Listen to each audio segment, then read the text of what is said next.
Yo. What's happening? What's up? It's Wednesday or Wednesday, as the homie shout out Sean. Uh, Murphy be saying what the fuck Wednesday. what do you have in your mouth? What was that? Wednesday. Wednesday. Uh, so y'all know what time it is. It's the guys podcast coming to you live from our respective areas. What's up, everybody? How y'all doing this evening? Cuzzo, how you doing? Ladies first. I'm doing good. Just clocked out of one job and came to the next one. Right. Okay. I've been working. I've been working hard these couple of days. So yeah. Hey man, I'm gonna be totally honest with you. I'm doing like the opposite. I got I got like 3 days left on this job, and they're trying to fuck with me on the way out. I feel like it, but it is what it is. Let's go to Merv. Merv, what you got going on, man? I'm drinking some Pepsi from Kentucky Fried Chicken. That's real specific. I mean, is it different at KFC than it is anyplace else? No, but man, you know what? Hold up, let me share this shit. I'm gonna share us on my Facebook page, y'all. So I'm gonna share. So I need my Facebook people to see this shit too. Not just y'all can't be selfish. Okay, y'all can't be selfish. Y'all gotta share. Y'all gotta share us. What are you talking I about? do share us. No, not y'all. I'm talking about the people that's looking at us right now. They gotta share us. So I'm about to. Oh yeah, the viewers. So I want to share my Facebook page. Selfish some of my bitches. Yeah, go ahead and share it. I gotta share my Facebook page so everybody can see us. There we go, right there. All right, that should be my Facebook page. All right now. All right. Would you ask me? Did you ask me how I was doing? I did. Yeah. I mean, I ask the same question every week. Oh, you do? The first 5-10 minutes and the last 5-10 minutes be blurry to me. I don't remember the beginning and the end. You said something about the. You absolutely said something about your Pepsi that you got from KFC. Oh yeah. So too much information, but continue. No, listen, man. So I'm drinking this Pepsi from Kentucky Fried Chicken. I'm upset that I'm drinking Pepsi from Kentucky Fried Chicken because I should not be drinking Pepsi from Kentucky Fried Chicken. Because do you know what the day is? Today is Wednesday. Today is motherfucking Wednesday. Do you know what's special about Wednesday in Columbia, South Carolina? That's where the fuck I'm at. In Columbia, South Carolina, the special thing about Wednesdays is Wednesdays at Lizard's Thicket is meatloaf days. Every Wednesday they cook meatloaf. Only on Wednesdays. All right, they have a special goddamn menu. That like each day they cook something special. So Wednesdays is meatloaf days. I like meatloaf. All right, every fucking restaurant don't sell meatloaf, and every restaurant can make meatloaf. And Lizard's Thicket got the meatloaf that have the extra red sauce on that shit. So when I got off work before I was starting for the podcast, I went to Lizard's Thicket. Yeah, I'm ready to get my damn meatloaf, ready to get my meatloaf with the extra red sauce, macaroni and cheese, cream corn, my carrot raisin salad, and my Captain Wafer crackers. My mouth is salivating. I can't wait to get that shit. I get there, there's like 8 cars in front of me. I'm like, you know what? That's okay though. Don't get my motherfucking meatloaf. Goddamn, I was in drive-through 25 fucking minutes before I even got to the window. I would have been hot. To the window. I was like, yo, let me get meatloaf, extra red sauce, macaroni. I was like, ho, sir. Yes, ma'am. We're still out of meatloaf. So they know why you was in line. Like Marshawn Lynch, you know why I'm here. I told him, but I started going. They stopped me in my mid fucking order and said, sir, we're sold out of meatloaf. How the fuck you close at 10 o'clock? It's 6 o'clock. How the fuck you sell out of meatloaf 4 hours before you close? I was so fucking disappointed. But I was like, you know, fuck it. I done waited damn 25 minutes. So I was like, all right, let me get some big chicken and some other shit. Now, another fucking 12 minutes went by, and I still didn't even make it to the fucking window. So you know what I did? You sound mad about it, Merv. You sound mad. I was. So you know what I did? I drove the fuck off. I said somebody got a free. Somebody gonna eat a free chicken meal today because I'm not paying for. I'm not waiting for this shit. So I had to take my ass to old fucking Kentucky Fried Chicken and get a 2-piece grilled combo with coleslaw on my Wednesday. I was supposed to get meatloaf. That was a lot. You had your mouth ready for that meatloaf too, didn't you? With the extra red sauce. Extra red sauce. Damn. Red sauce.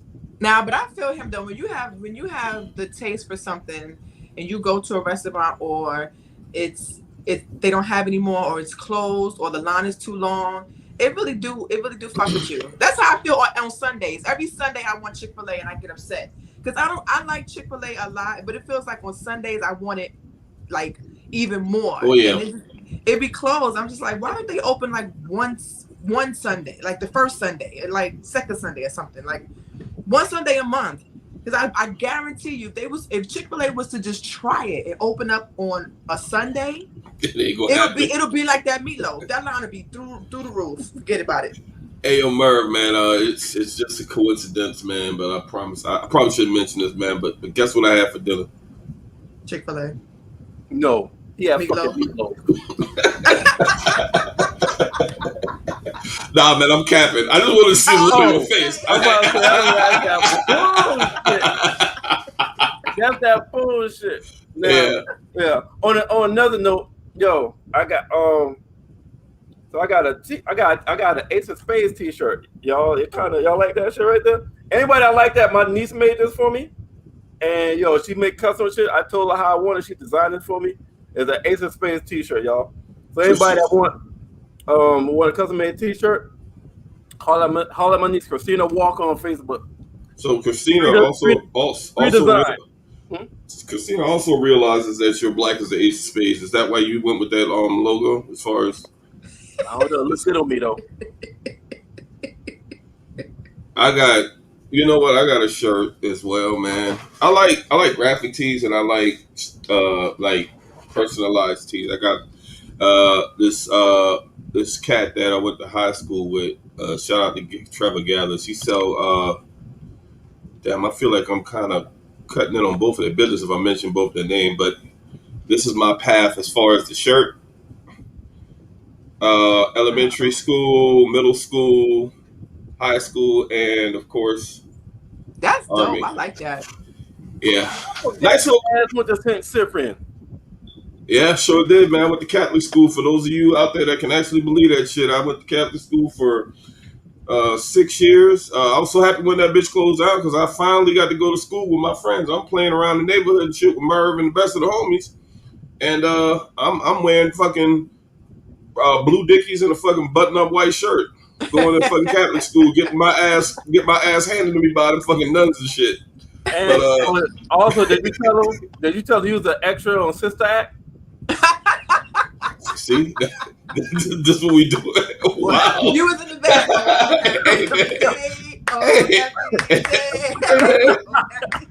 Hey man, hey, fuck you for that. God damn, man. What that we doing tonight? I don't even know Whoopi Goldberg personally, y'all. Hey, look. When they closed that school down, I was so damn happy, man. I got to go to public. Why they closed it though? Why they closed it? I don't know, and I don't care. I mean, it was great while it was open, but all I know is I got to go to public school, which the public school system was highly overrated. I just want everybody to know that. I guess that's not just particular to our town, but boy, there was a night and day difference. But yeah, before we get into any further, let's give a shout out, to Facebook, all the folks listening on Facebook, looking at us on Facebook, YouTube Live, Blackjack TV, channel 199. We go live there. Bobby Blackjack come through. The good folks at 1 Mile High Radio who fucks with us heavy. Shout out to the Blast Music Group, by the way. Hey. New partners we messing with, man. They got some. We're gonna be bringing you some of their music here shortly. But shout out to those folks. What else? Shout out 197, Hot 97, all that good shit. Am I missing anybody? iHeartRadio, Blackjack, Zingo TV, Spotify. Thank you, everybody. I think I did say Zingo and all that shit. But without further ado, shit, I'll get to some. I got an icebreaker, man. Mine's pretty fucking. I ain't gonna lie. Every now and then, I like the fucking the ratchet shit. Oh, and boy. Man, I don't know if y'all. Every now and then, light touches. Boy. You got the hey Merv. I don't know if you've made. You got the Khloe Kardashian. Listen. Lamar Odom, Tristan Thompson, love triangle beef. So Khloe Kardashian posts a bikini photo. You know they got them bodies that came straight out of the lab because I guess everything is made. They get a lot of work done or whatever. But I'm not judging. Straight out the lab. But Lamar Odom, I don't think none of them with her, if I'm not mistaken, right? Like currently. I don't know. Tristan better be with her. On her and Tristan. Okay, well, they better be together. Well, Lamar put some like smiley faces or some shit on the photo, and Tristan Thompson said they already brought your ass back from the dead once. don't act crazy or some shit like it was an out of pocket. Yeah. And nigga said don't act crazy because next time be a different result. Right. Yo. Yeah. Nobody is scared of Tristan. Nobody's scared. Tristan, sit down. Nobody's scared. The thing is, Tristan Thompson, from what I hear, he's like cheated on Khloe like 50 million times or whatever. And he always gets caught. 50 so I mean, million. He's probably cheating right now. He's probably cheating as we speak. Hey, yo, Burb. Hey, that different result shit was funny as hell, though. That shit was a low blow. He already brought your ass back from the death once. Next time gonna be a different result. No, but listen, I saw a meme that said Tristan.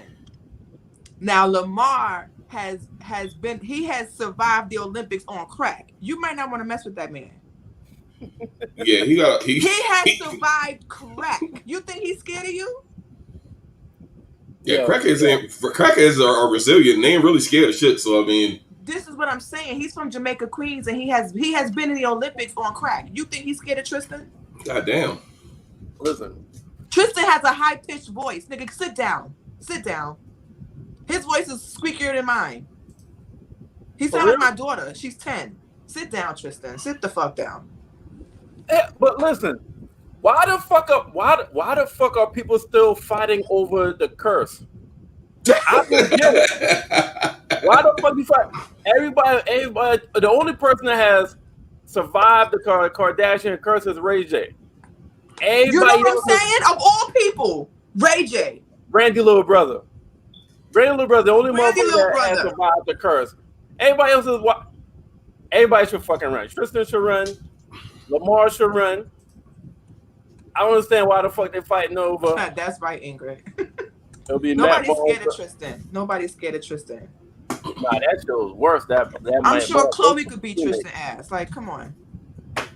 That shit was funny to me. That's why I had to bring it up. I will tell you that. But Lamar did kind of after it was all said and done, Lamar took the high road. You say Lamar because Lamar challenged this nigga to a boxing match. I don't know if y'all know that or not. I would definitely bet on Lamar. Lamar challenged this nigga to a boxing match.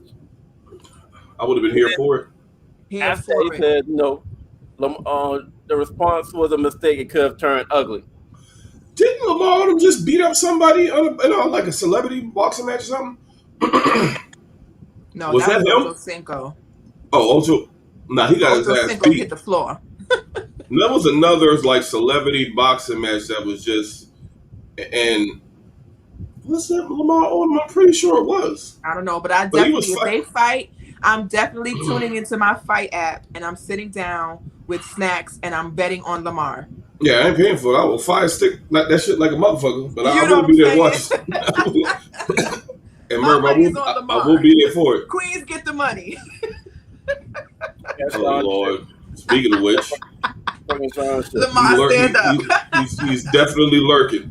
So yeah, that's what I got for my icebreaker, man. I mean, what y'all got? Well, listen, check it right. I'll talk to you. Hey, so the people that's watching tonight, hey, we tired. We ain't do no fucking research. We ain't goddamn put no topic together. We was tired, long fucking week. All right. So what we doing today? Well, hold on. I am well versed in social media stuff. So speak for yourself. I be knowing. I be knowing stuff. Okay, cool. So cool. So let me start over. We tired. Yeah, we tired. We ain't doing no goddamn research, and we ain't put no shit together. But we're gonna make it do it. We freestyling tonight. This is a freestyle. Yeah. Goddamn, we pulling the Biggie and the damn Little Wayne's and the Eminem's podcast on y'all ass tonight. Right. Y'all can let us know this pod tonight. Just gonna dog it. Yeah, y'all shit. If y'all want to throw some shit out there y'all want us to talk about, I mean, hell, by all means. But remember, we do have Merv on the panel, so so be careful. It can go anywhere. But Merv, what were you gonna did you have something you wanted to mention? Oh, we're gonna be mentioning a bunch of shit. Okay. Like, you got something? I got something. So I'm not sure if y'all have heard. I'll let you go first. I'll let you go next. Go ahead. Y'all know Corinne Steffens, right? No! Yes, I did. Yes, I do. You motherfucker. Was that what you were going to say? You know he was. Matter of fact, if I was thinking about bringing that up, I would have been like, nah, that's Merv can bring that up. But now, go ahead. So Corinne is at it again. Yes, she is. Oh, boy. There you go. And thank you, Merv.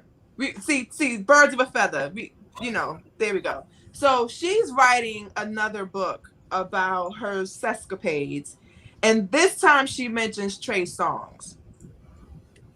Now she also mentions Michael B. Jordan, and she mentions somebody else. Chris Brown. Yes. Breezy. So, yeah, I mean, I feel like Corinne has really had sex with everybody in the industry. So this is not like anything that's surprising people. What she said about Trey Songz, she said that Trey Songz wanted her to piss on him. I want to piss on you. I want to, ooh. Yes, I do. Nothing makes my life complete. I tore your face to a toilet seat. I'm gonna piss on you. So Trey Songz on some R. Kelly type shit. Are you trying to? Apparently, Trey Songz likes golden showers. He wanted to get pissed on. He wanted her to piss on him. Yes, and vice versa. God so damn. Now we already know that Trey Songz has an issue with bodily fluids because he already spit in somebody's mouth. Like the spit came down on a string, and the chick was like this, was waiting to receive his spit. Y'all seen that video, right? I have not. I don't want to see that. I don't want to see that. I'll take your word for it, though.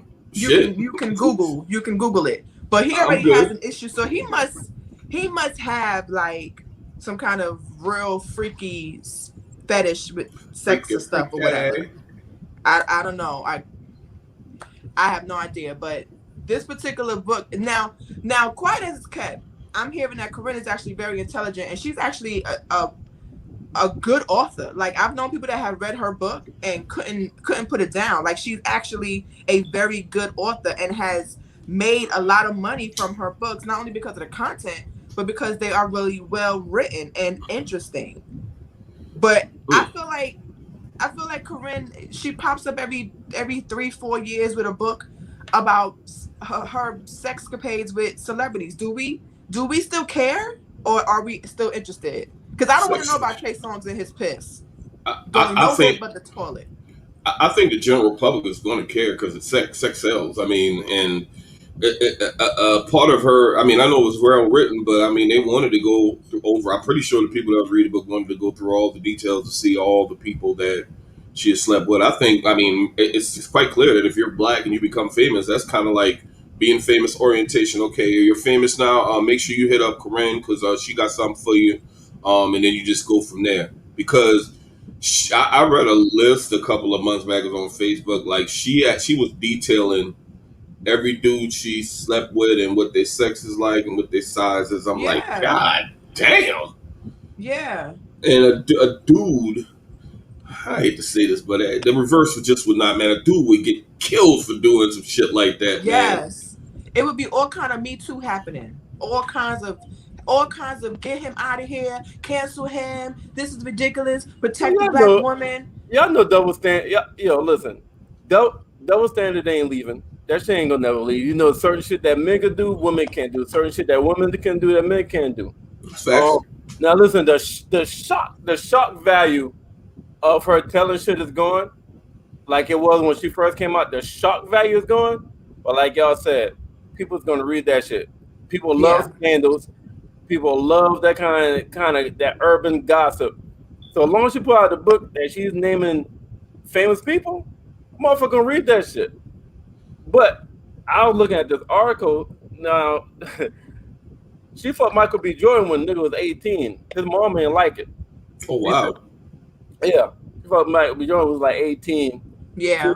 She said his mom wasn't with it. She said, the sex was fine. Hey, Michael B. Jordan, don't let her talk you about. Don't let her talk you like that. You goddamn, because when you 18, she done been well experienced, so you know the walls might have been a little wide. That's what we should tell her. That's what you should tell her, Michael B. Jordan. God damn it. Hey, Michael B. Tell her you Creed now. Run up. Right.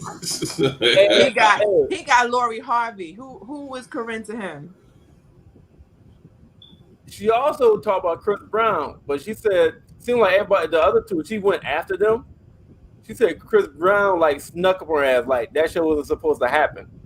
She just snuck up. Right. So they saying no, he he getting this shit. But she was like, but you know what? I ain't mad. This shit was good. That's what she said about Chris Brown. But check this out, right? Yeah, this is what she said. She said it wasn't my idea with Chris Brown. Chris Brown snuck up on me. In my defense, he took advantage, but I liked it.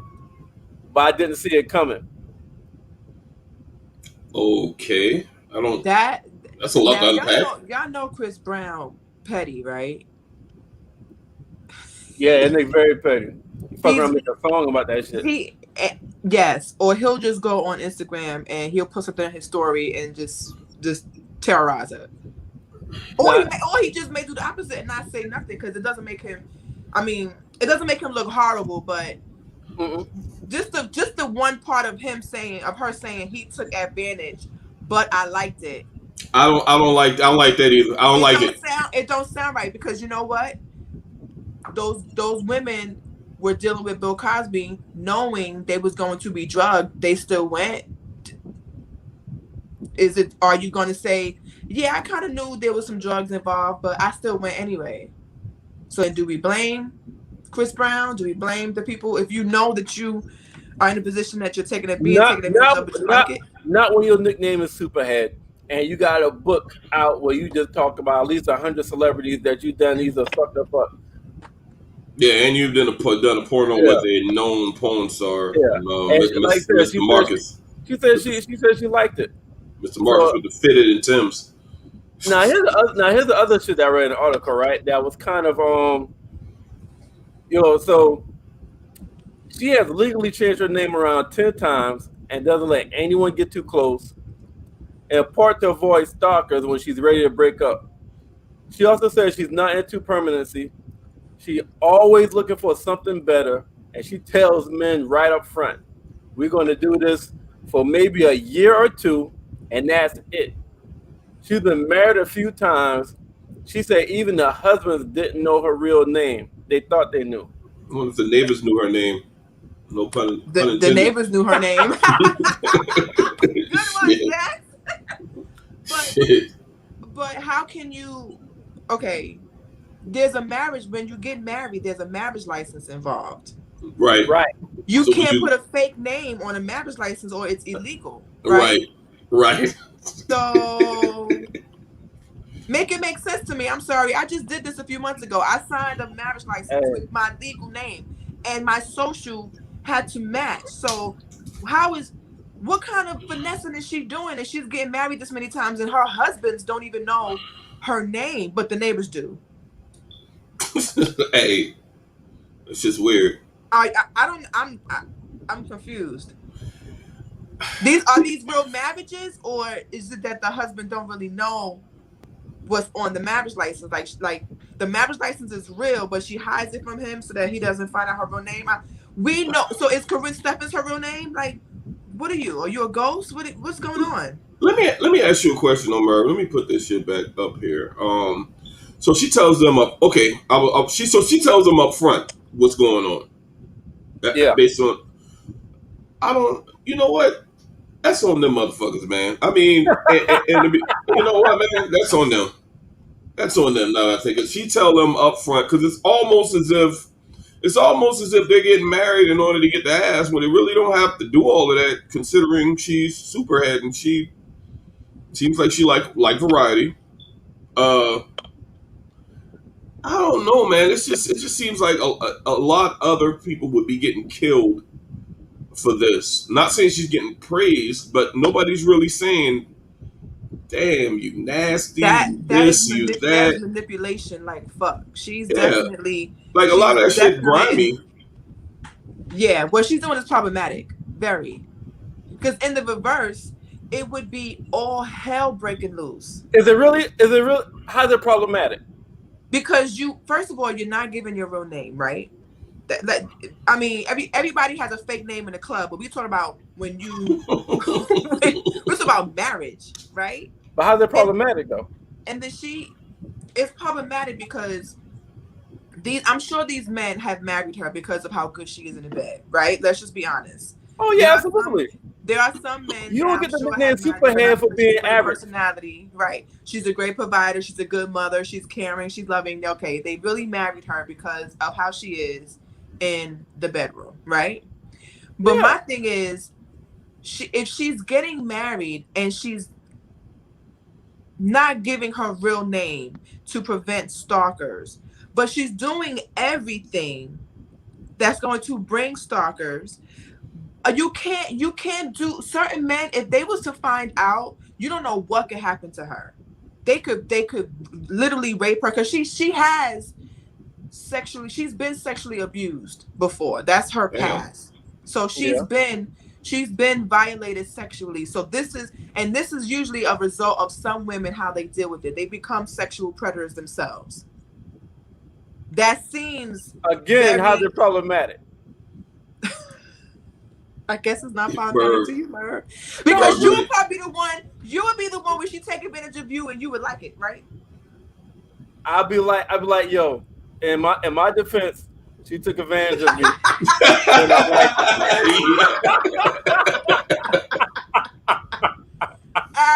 Hey man, at the end of the day, the only name that mattered to them motherfuckers was Superhead. Believe me, I didn't know that one. Didn't know that. And they probably look at the marriage certificate and be like, "Damn, I didn't know that be your name. I thought you would put Superhead on this motherfucker." Right. I don't care what your name is. And let's be honest. She said she changed her name up to avoid stalkers. If your name is Superhead, you're gonna get stalkers. I'm sorry. I mean, that's just the way that shit will work out. We know what you look like. We know your face. You're not like covered up where you're secreted. Like it's not like the Superhead image is a person that we don't know. We're just rumored that there's this woman in the industry named Superhead. We know who you are. You've written several books. You've done multiple interviews. You cannot go to Walmart and not get known or be seen. So what exactly? You can get stalked on the way to the grocery store. What are you worried? And then you let this man, you got all parts of him in your mouth. Are you really worried about stalkers? You're not worried about STDs? Like be for real. That's like somebody saying, I don't want to be a celebrity. I want my privacy, but they do everything in public and they say, leave me alone. Like, that don't make sense. The two don't mix. You are Superhead. Your privacy is gone. And you are going to be stalked because you put it out there of the things you can do. And there's going to be people that want that. If you don't want a stalker, don't do things to get stalked. Am I wrong? Well, stalking is illegal. Because there will be dudes out there. There are animals out here. Even some women may even stalk her. And she's been with women before too. You mean to tell me that you put this image of yourself out there and you expect nobody to come at you aggressively? Damn, I forgot she's been a woman too. So she all the way around. And she's not revealing female names. I don't remember her giving any female names, only men. Well, she got to give the last time she tried not to, they told her you gotta give names or we're gonna damn cancel the check. But what women has she been with? I don't remember her saying women. Oh, I don't know. I don't remember shit. I didn't know where she been with women. But damn. So I wonder. So if she been a woman, I wonder if she's superhead with women also. Probably. Why do you wonder that? Probably. I'm sure that she's probably had threesomes and has had maybe damn even orgies. Who knows? I'm sure she has. I'm sure she has. And she's been with women, so she might. So they say women know how to eat coochie better than men. I don't know. Yeah, I've heard that. I've heard that. And that's how that's how the women get the straight woman. Like they give them that one that's time. How they get turned out. Yeah, they get turned out. Like God damn. Talking about flipping them. Yeah, that's how they flip them. Yeah, smack it, flip it, rub it down. Oh no. Got a chick named Superhead. She gave Superhead. Just move in the building. Even gave the Superhead. Bars. So I got a question. How old is Chris Brown right now, and how old is Michael B. Jordan? They're both in their 30s. I'm about to see real quick. I'm gonna see real quick too. So she's speaking about shit like what? About damn 15 years ago? Yes. She's talking about old stuff. Chris Brown is 32. 32, yeah. And so Michael B. Jordan, I think, is early too. So about 14 years ago. She talked about people she fucked 14 years ago. Michael B. Jordan is 34.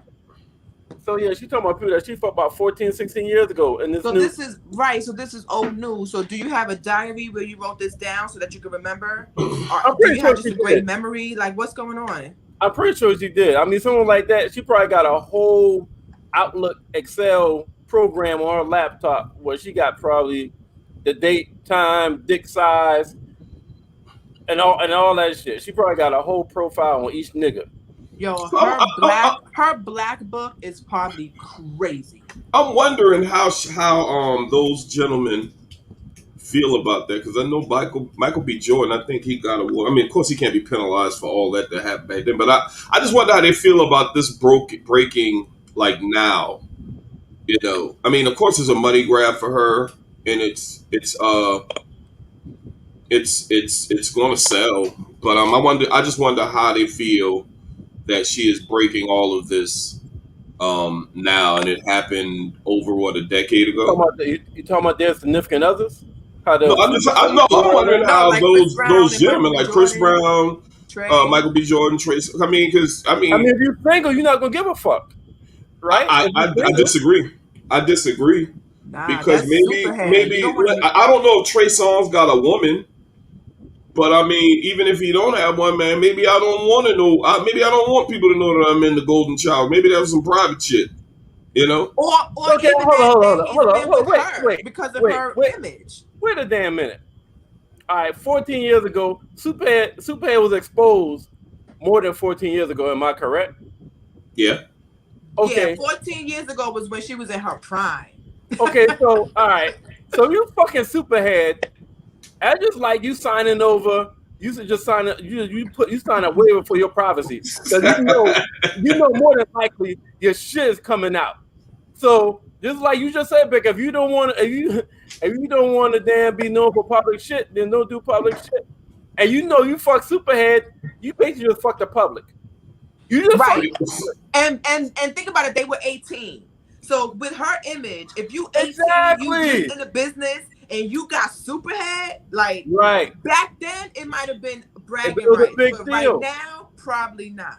So I mean, I guess you come to the conclusion that if you have ever screwed Superhead, you may be entitled to some compensation. Nah, never mind. Right, if you ever screwed, so your privacy is pretty much on borrowed time. We can come to that conclusion, right? Like if you smash, like there got to be some motherfuckers that might be shaking in their boots. Like, damn, I smashed her like And you know what? 5 years ago, when she gonna need some more money because my name might drop in the next book. And you know what else? When she fucked them niggas, they wasn't like that yet, but they like that now. So that's she's smart. Oh, you know what? Well, maybe Chris Brown. He's diabolical. By 18, Chris Brown was in his prime too. No, and not in Michael his prime. B. He was not. Jordan, No. He was not in his prime. None of them was in their prime. Yeah, Chris Brown came out at 15. When Chris Brown came out, he was booming. He got popular real fast. So by 18, he wasn't in his prime. He might have been new to prime. All them was on the young come uppers. All them was on the come up. Yes, I'm sure he was young, dumb, and full of cum for her. He wasn't too dumb. But not for nothing though. A lot of people have said that she's like a unicorn when it comes to sexual activity. She's even mentioned there have been people that said she's amazing. Like men have said she's been the best they've had ever. She did in one of her interviews she did say why like with anything, to include sex, why would you go into anything not wanting to be the best at what you do? And I was when she was like, she was really confident and she was really serious when she was saying this. Like, why? I saying why? I agree as well, but it was very intriguing just to hear her say that because you don't really get a lot of women that's forthright like that. I mean, but she's not your average woman, But that was very interesting, and I guess I guess you got a lot of cat. Merv want a piece though. Merv want to know what that's like. hey, inquiring minds want to know. Merv want to be in her next book. Hell no, I'm too private for that shit. Fuck that. What we going to next, y'all? Now, Merv, you mean to tell me if you had the opportunity to be with Karen Stephens, you would pass that up because you private? I won't tell. Exactly. No. I mean, whether you're private or not, you'll be shaking in your boots year after year, wondering when it's gonna drop. You be waiting like fucking mixtape shit. Like I wonder when that shit will come out. Out, Merv. What? She might turn you out. Nah. Nah. Hey, so this right here, Will Smith and Jordan Wood's mom, they took photos together. So the fans are wondering, is this a new entanglement? Y'all heard about this? Yo, Bird. Hey, I saw this photo attached to it on Twitter, and the person that posted it said, "Hell yeah, Will, fight back." Their families are connected. Jordan Wood's father worked with Will Smith for over 20 years, so the families are connected. So they're really close. So they've known each other for multiple years. So I don't know about an entanglement, but they are friends in real life. Like when Jordan Wood's father died. Well, I ain't saying he should get in an entanglement, but if he did, I understand. I don't understand. Jordan Wood's mother is beautiful. So yeah, I ain't mad. Well, not only that, I mean, I think he's old in entanglement. He got a hall pass, so to speak. Well, no, not old. I think that he is Jada. He should have a hall pass. WED, old. Okay. Yeah, he is old. Oh, Merv word, old. He is old. A damn hall pass. What you think, Merv? I mean, shit. What's good for the goose is good for the gander. I like it. Supposedly, Will Smith has already been part of this, but he is just very good at, keeping his women known to be quiet. Unlike Jada, who pops up with a new Tupac poem every year. Like one thing Jada will do is embarrass Will every year. Some damn entanglement. Which one? Video? They got damn, I should have found that shit. They showed the video of Jada and Tupac dancing to a Will Smith song. To understand. Yes. They went to high school together, so there's like an old video of the two of them dancing. They happen to be dancing to a Will Smith song. The irony. angry at that. I mean, that's only fair. I mean, I'm not saying you should cash in the hall pass, but I mean, I mean, it's Hollywood. The rules are different when you're in Hollywood, yo. I think he already has. They got some eyes wide shut type shit be going on in Hollywood and shit like that. So. I think he already has. And that's why I said just because they family friends, that don't mean shit in Hollywood. No, because supposedly they were supposed to be swingers, so maybe he's swaying her. He's swaying her way. Oh, they swing my way. Right. So have y'all what y'all think about this new verses coming up?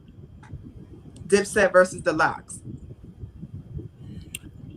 A lot of people going with. I see a lot of people going with Dipset early. I'm not. You team Lox? Team Lox. I'm Lox. I'm Lox because they got I give them the edge because they got that bad boy. They got that bad boy bag. Very highly weird. You bad boy biased though, man. I think you bad boy biased, Merv. I don't even know if they. So I'm trying to figure out like how many hits does the Lox actually have? How many? Hits? I wouldn't even base it off of having hits, man. Yeah, it's not gonna be. See, this is the thing that I want. It's like people still don't get what the fuck versus is. Because people immediately go to just isolating and putting the two people in a bag. It's whatever the fuck you've been on. You know how much shit the Lox has been featured on?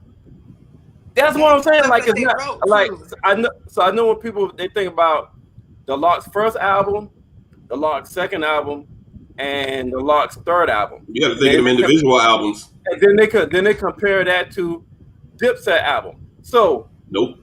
Dipset album, yeah, it's probably better than Lox album. But when you look at the features that the fucking Lox has been on, like for example, they had the ability to play Niggas That Started Something. Oh my God, one of the most underrated rap songs of all time, in my opinion. You see what I'm saying? Flesh of my flesh, blood of my. Oh, look at this guy popped up after all the roles. Hey there, Sean. How you doing, man? Why you shaking your head, man? I'm exhausted, man. Turn your lights on. We're not doing podcasts after dark tonight. Yo, I'm exhausted. You got the low lighting and everything. You for real. Turn the lights down low. How you feeling, good brother?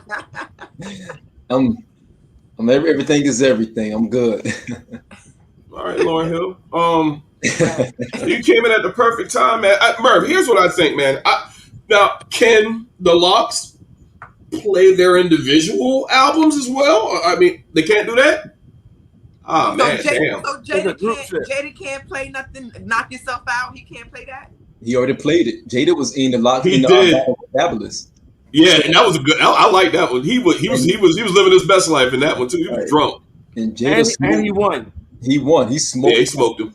He smoked Fabulous. And I like Fab. So then this would be Jada's second verses then. Second verses. So they're gonna have to lean on the Lox collection. They're gonna have to lean on, like Merv said, they're gonna lean on those features and some of that mixtape stuff that people love. This battle is not for like the general public. This is for us. This is for it's definitely for us. It's our cloth right here.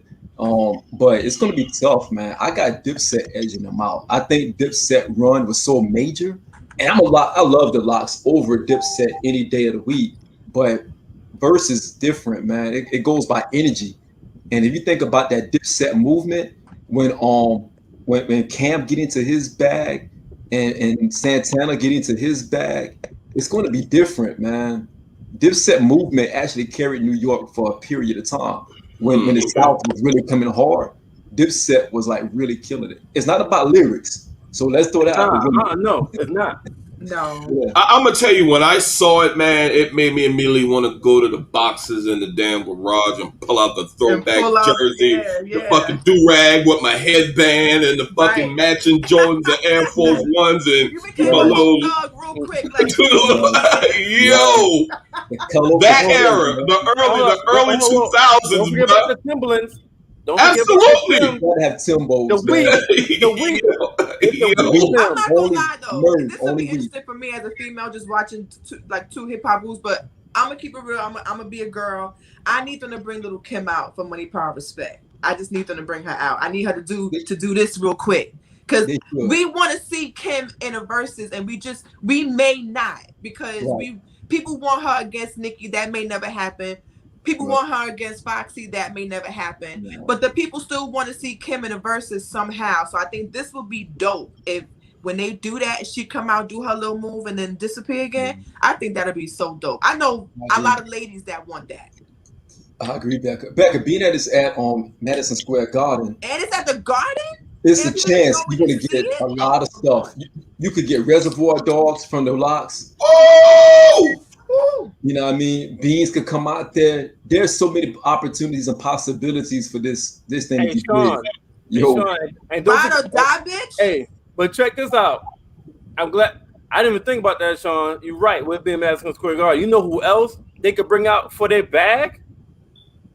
DJ Clue. Yes. Ooh. Yes. You forgot about the motherfucking collabos hits that was Clue. That's what I'm saying. When people see verses, they people automatically think about just their albums. And you just talking about the Lost albums versus Dipset. It's not even close. No. It'll be a blowout. Dipset. Why I give the edge to the Lost? Because the Lost got so much respect in the industry, in the streets. It was featured on a lot of shit. And you know what else you could bring up with the Lots? Rough Riders Anthem Volume 1. You can. Yeah, they got a lot. They got a lot, man. I need to find my multicolored do-rag. I need to pull it out, man. I need to get ready. That's the only way to celebrate it. That's the only way to celebrate this kind of battle. And honestly, you can get into that D Block bag, which is really, really deep. I forgot about D Block, mighty D Block. I forgot about that. Everywhere we go. You can get into that bag because they ran about 5 or 6 mixtapes in 1 year just under that banner. So I forgot about D Block. Okay, so now it might not be Dipset so much. It might be. It could tilt. Yeah. It's gonna be good. It's gonna be a jab, right? It's gonna be jabbing. They could be split. Trading blows. I give the slight edge. I give a slight edge to the Lots because of the bad boy shit. Because they fuck around wait till like the last 5 songs, and they play that shit with the biggies and shit like that. With that, everybody.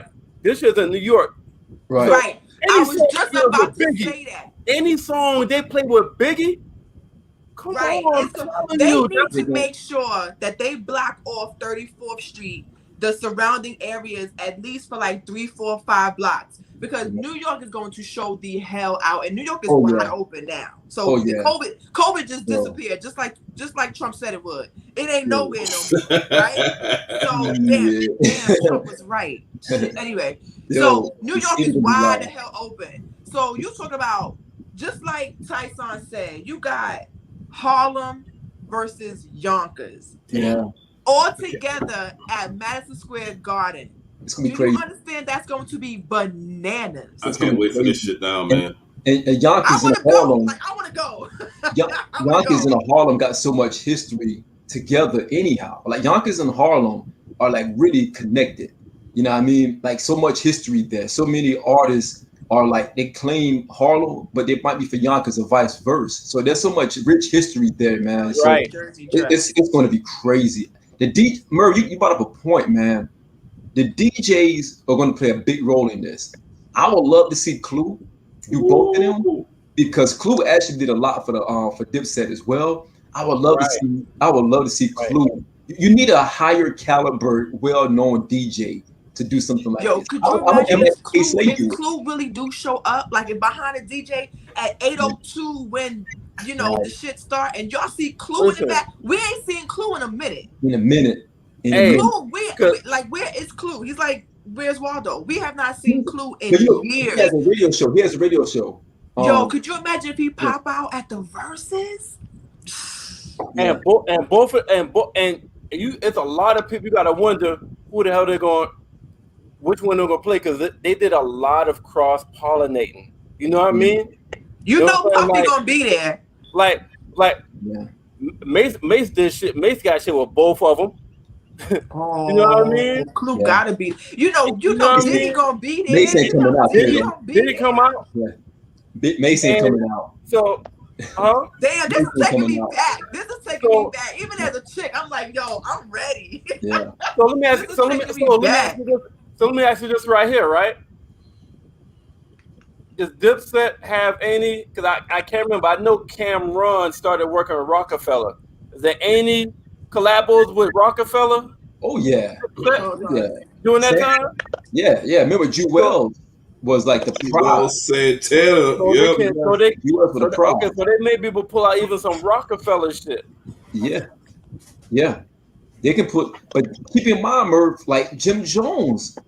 Like, I know a lot of people don't like Jimmy, but Jimmy has been he has been the most consistent out the crew. Jimmy got an album. Jimmy got an album he dropped 3 years ago that was fucking bananas. No, my bad. 2 years. No, two. That was 2 years, right? That was 2 years ago. You want me to skull on the album cover? Yeah, fucking bananas. Yes. Jim has been consistent. Jim has been consistent with me.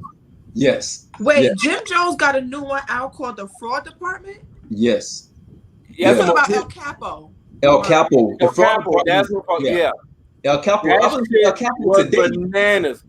El Capo. It went underrated though. It says The Fraud Department 2021. Yeah, that's the one. He just redid El Capo, and like with Harry Fraud, the producer Harry Fraud. But this really El Capo is the one with the skull on the album cover with the skull. And the Fraud Department is the one. It's really El Capo, but he added some songs to it. That's all. Oh, so it's El Capo Part Duel. Yeah, Harry Fraud. Yeah, but I mean, Dipset got some heaters, man. When they start playing some on joints, the energy is just so different. And you know, Cam, look, we know Cam is not a pure lyricist. Cam can get it in when he wants to get it in, right? But we ain't seen Cam in a minute either. Cam is a showman. Yeah, he's a showman, and he's very, very competitive. That's the thing. You got somebody like Cam who's very competitive, who's not going to come there to lose. He's going to come there talking crazy, and he's going to try to win. But Jada, we saw Jada. Jada's all about the action too. But is that fair though that Jada gets to do a versus twice? Yeah, because he part of the group. Yeah. Because to that point, I mean, technically Cam could do a versus on his own. He don't have to lean on Dipset at all. Cam has enough catalog to do his own verses with the right person, of course. So who would you put him against? Cam versus who? Man, you talking about from the lots? Oh, you talking about in general? In general, Cameron versus whomever. I would say Fat Joe, maybe. Fat Joe. I think Fat Joe would smoke him though, but they'd be tight. Fat Joe. I'll put him against Mace because of the beef they've been having the last 5 years. The disagreements they've been having. Does Mace have 20? Mace has 20. Yeah, Mace has 20. Hell yeah, Mace got 20. It's gonna be an old 20, but he got 20. It's gonna be it's gonna be an old 20. It'll be an old 20. Yeah, but they got 20. And that's what Cam will get him. I think Cam will smoke him because Mace's gonna have to leave that first album. That's it. He's gonna have to pretty much play 80% of that first album. And features. Oh, right. And features. Talk about features, man. Y'all be forgetting about features, man. Like everybody focus on albums. CJ, he better not play that Welcome Back. Last album is 2004. Mace better not play that Welcome Back, CJ. Welcome back. Yeah, welcome. That's 2004. He better not play that. Yeah, he got mad features. But I don't think him and Cam do it, man. They got a weird relationship. They'll probably start fighting on stage, man. They got like a weird relationship, man.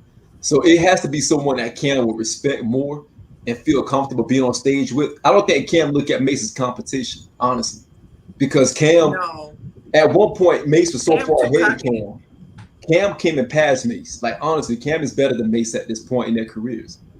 Cam's catalog is thicker, is better overall. Yeah, because Mace let that nigga pass.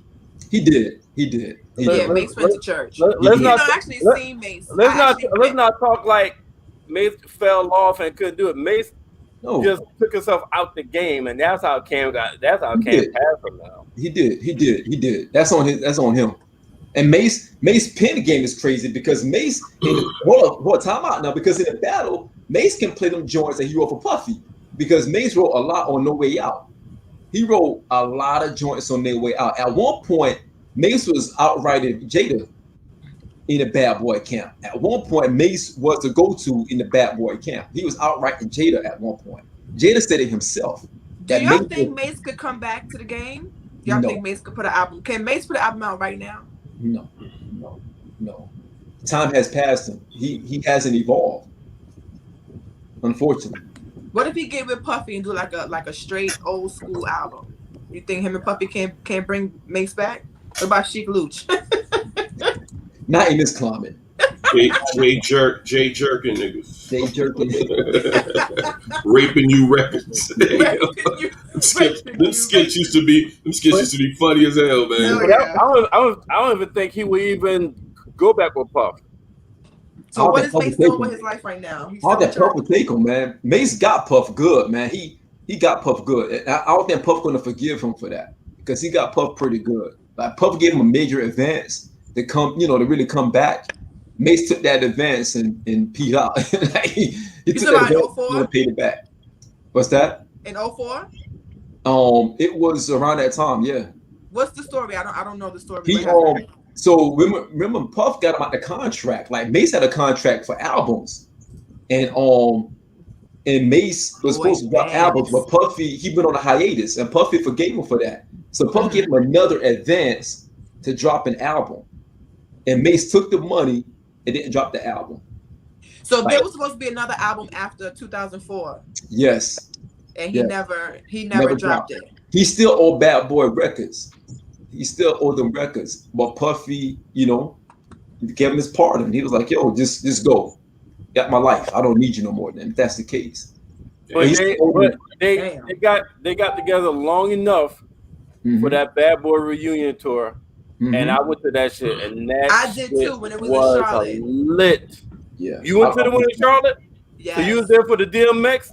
DMX cameo? Let me tell you something. Yo, the crowd was at 10 when all the Bad Boy artists came out.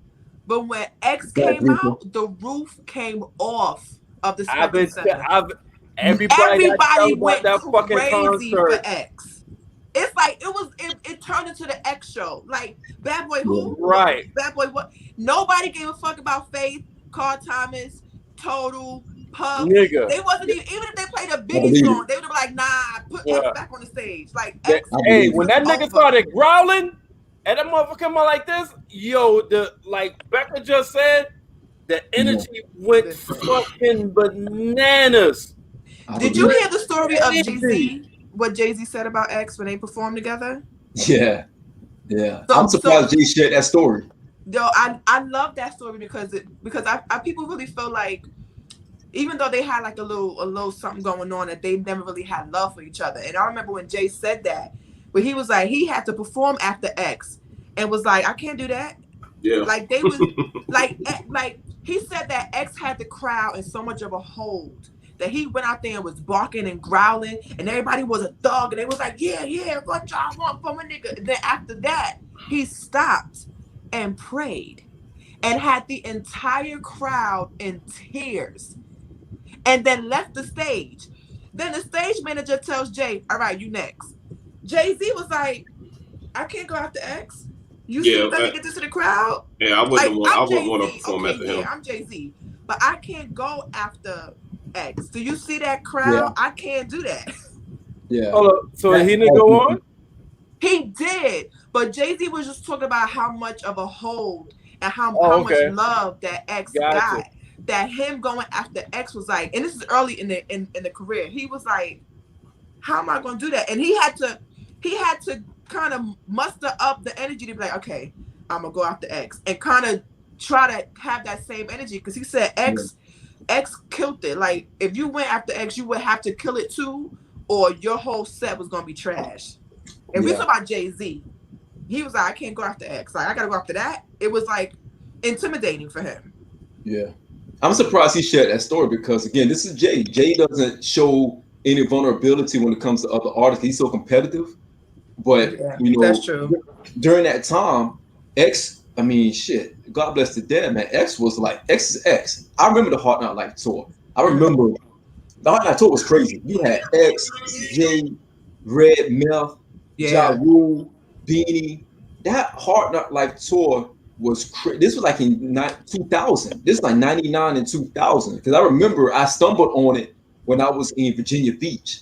And I ran into Method Man and Redman outside of a club in on Newport News. It was 99. It was 99. Yo, I was going to school in Fort Useless, Virginia, on the Putrid Army base, and we went to Newport News. My bad, Stacks. You know about Fort Useless though, over in Newport News. But I was there, and I remember stumbling, and we was like 19, so we couldn't really get to the. We couldn't figure out how to get to the concert, but we could just go to the clubs that was close to the concert, and those guys came. And it was bananas. This was the Hard Knock Life had just came out. Belly just came out. You know what I mean? X was on fire at this time. Right. It was a good time. It was a good and time. And it was Jay-Z, DMX, Method Man, Redman. Ja Rule. DJ Clue was on that too, right? Clue was on that tour. So this is what the white people do. I'm looking online right now, and they have a picture of Drake under DJ Clue. I tell you no lies. I tell you, I don't know if y'all can see it. I'm gonna bring it up. This picture right here is a picture of Drake, and underneath it says DJ Clue. The hell? I'm gonna need whoever is doing this shit. I wish I could bring it on the screen. They have a picture of Drake when he was in Degrassi as DJ Clue. Lord have mercy. I'm sorry. I just had that shit just pissed me off. Don't do that to Clue. Yeah, we could say this in Charleston. We could went to the concert in Charleston. Hard Knock Life tour was everywhere. It was everywhere, man. I remember that thing was huge. It was huge. And it was why they started it in Charleston and not New York. I think during that time, that's when concerts was all over the place. And you got to keep in mind, like those guys weren't as mega as they became after that, because Jay didn't have like that signature hit that took him out of the stratosphere until Hard Knock Life. When Hard Knock Life came, Jay went out of the stratosphere. That was it. Jay was out of here when Hard Knock Life came. You know what I mean? And X was just ramping up at this time. And Ja Rule wasn't Ja Rule. You know what I kind of mad about, since we talk about Jay-Z and concerts, I'm really mad at the damn Jay-Z and R. Kelly concert. I wanted to go to that. No, I'm dead serious. R. Kelly had to be a whole ass. I really wanted to go to that concert. I'm straight. And a part of me, I don't care what nobody say. I still want that shit to happen. Why? Yeah, they ain't never gonna happen. So yeah. It's never gonna happen. I'm gonna die still wanting that, but not even low key, high key. Jay-Z and R. Kelly. You was going to the prison. Yo, Jay wouldn't do that anyhow. Jay wouldn't do that. I mean, no, he absolutely would not. Kels were tripping on that concert, on that tour. They said Kels thought people were waving guns at him in the audience. He ran off stage a few times. Jay-Z was frustrated. There was many times when Jay-Z had to do the whole concert by himself because Kels was acting like a bitch. Yeah, Kels was spazzing out, man. And Jay couldn't take it anymore. So good luck with that happening. Yeah, but that Hard Knock Live tour, that shit was crazy. And it reminds you of just back in the day how music used to be and how it's. And I know people always say the new music is crazy and these new kids are doing something wild and it's not the same. But even just us talking about this versus just brings me back to 90 to 2000. That whole decade, the music was just so crazy. And I miss those days. Maybe I'm just getting old and nostalgic, but I miss those days. I miss being able to. I can't play the radio right now. I can't. There's not. For 10 minutes, I can't play the radio and hear a song that I like. It's horrible. At least that's how I feel. Music right now is disgusting. I'm an old lady, maybe. I don't really listen to radio like that. You got Apple Music, you got everything at your fingertips. Yeah, I try to listen to radio. So let me ask y'all this. speaking of rich motherfuckers, right? Like, you got money to blow. If you got money to blow, Oh, this shit right here. like shit like this. Cardi B, um, has getting backlash because she bought her 3-year-old daughter a $150,000 necklace for her birthday. So, And a $250,000 watch. any thoughts on that? I mean, she got the money, so you got that kind of money, so fuck it, or you do something else with it. I don't like counting motherfuckers' pockets, man. So it is what it is, man. They got the money. Hey, do you? All right, cool. So let me ask this: you got the money? You doing that for your kid? Buying them what? $150,000 Spending necklace almost Fuck, 500K fuck on no. jewelry. Hell no. Why would I For do a that? 3-year-old. A 3-year-old. 3-year-old. No. But I mean, I think that a lot of stuff that these celebrities do of that nature is just for show. As far as paparazzi, they want people. They want us. See, they mission accomplished. We're talking about the shit now, and I'm pretty sure other motherfuckers is talking about it. So yeah, if I had that money, no, I'm not doing all of that for no 3-year-old. And what was it again exactly? It was a $150,000 necklace. diamond chain. The diamond chain had like charms and stuff on it. It was like 150K. And Yeah. then a Richard Mille watch, which is 250K.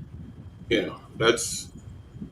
And then that's a no for Alexis me. Scott, stupid ass, want to post. I got me the same watch for my birthday. Like, sit down. She's just trying to be. If you want to be like Culture, just say that. All right. So I'm about to bring up something. I don't know if I have no chance. So let's dive in this right here because I feel this may bring some difference of opinions or maybe not.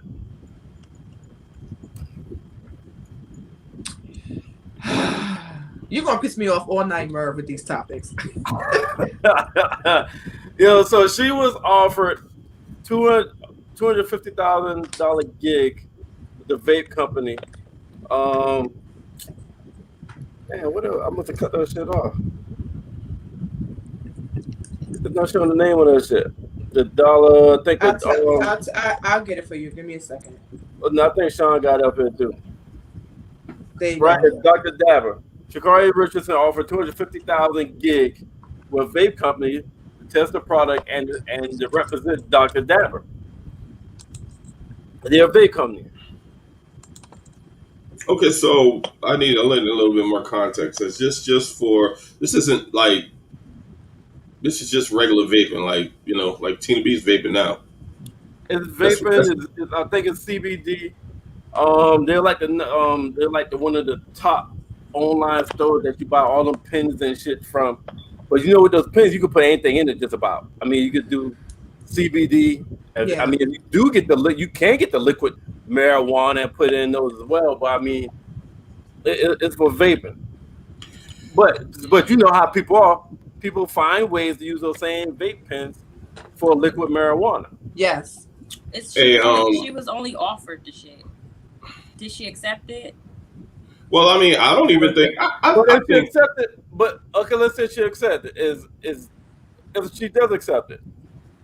She would be foolish to accept it, in my opinion. Why would she be foolish? I don't think because I have an unpopular opinion about this particular topic anyway. However, she has lost her opportunity to be in this particular Olympics because of a substance. Let's just say a substance, right? According to the sport that she's in, you're not supposed to have any type of substances in your system at all. Yeah, during that time. Right. So what happens is, for me, it feels like they think we're stupid. Like she just lost the opportunity to be in the Olympics. That is an achievement that not everybody gets to have, right?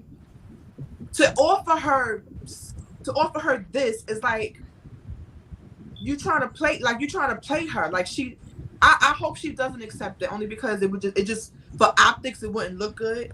But if she does something off season, like Tina was saying, off season versus on season is very different. But in her particular sport, or just any sport in general, from my understanding, fellas, y'all can inform me, they do test. Even off system, at some point when the season starts back, they test you, right? Sometimes the testing is sporadic. You don't know about it. Sometimes you may know about it. But some of that stuff is still in it. It could be in your system. And let's say they test you at the wrong time, right?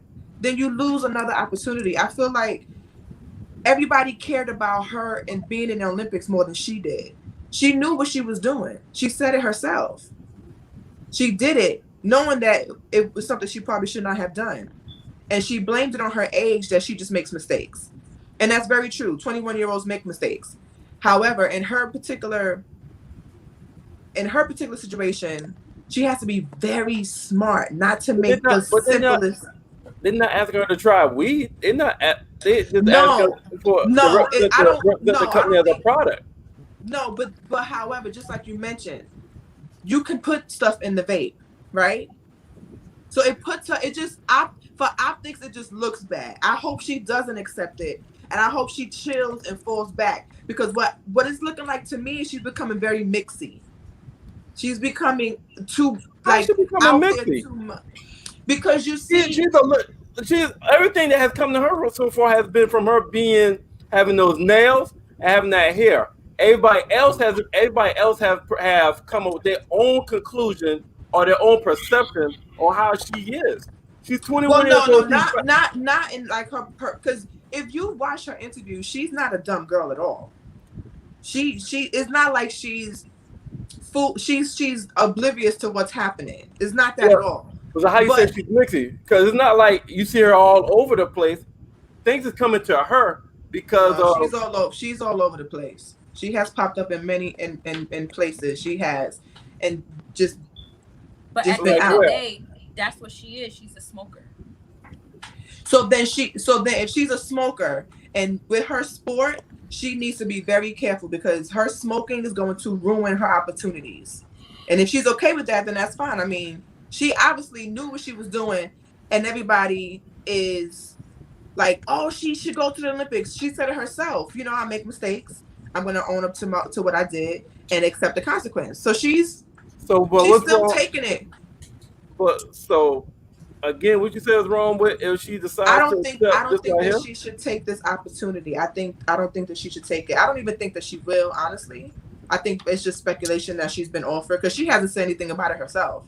I just don't think she should take it. I think for optics, she should not take it at all. Whether it's off season, whether it's not real weed or nicotine or any type of other drug, I think she should not take it. It don't matter that she's 21. Yeah, 21-year-olds make mistakes. 40-year-olds make mistakes. But she's in a position where she is not afforded those same mistakes like everybody else. A regular knucklehead 21-year-old can make those mistakes. But in her position, she has enough discipline to know, I can't do just everything because I'm 21 and I'm able to make mistakes.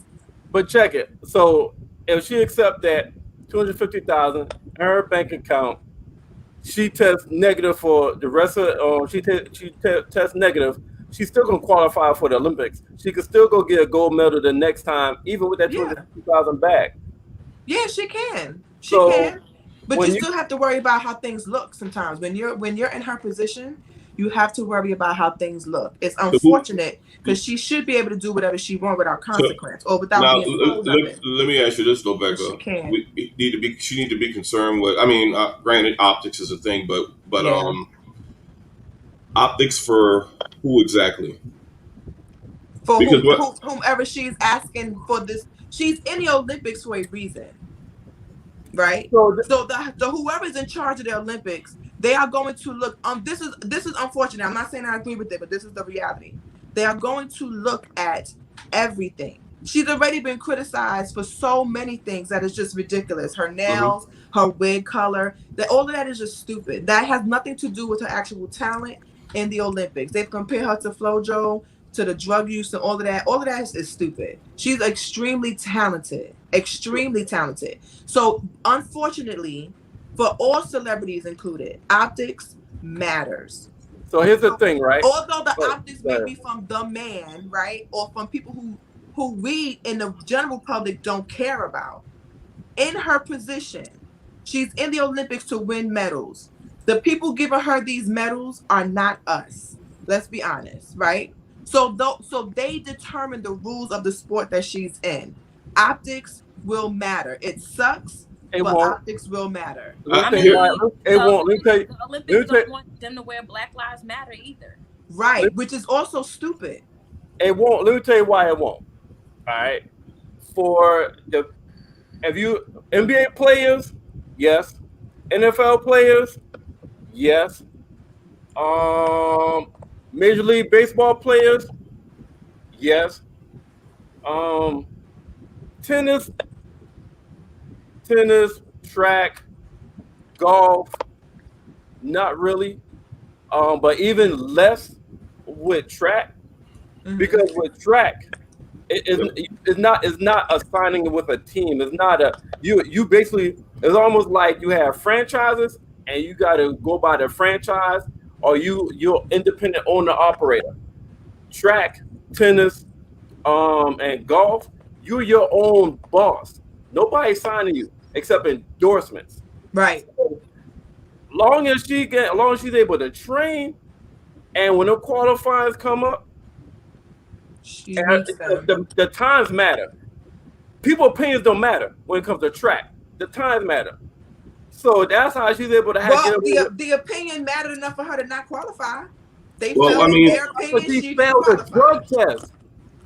She failed a drug test. But they could have, if we're dealing with opinions, they could have said it's just weed. We're not gonna worry about it. Let's go. Broke a rule. That's a rule. That's what I'm telling you. Although this is what I'm saying. Hold on. Wait. Let me finish. Doesn't mean you should. Listen, she broke a rule. That's why she's not going. If she tested negative, she could be the representative of vape and everything else. As long as she will test negative. As long as she will test negative, they can't fuck her because it comes with the quality. As long as you make the qualifying time.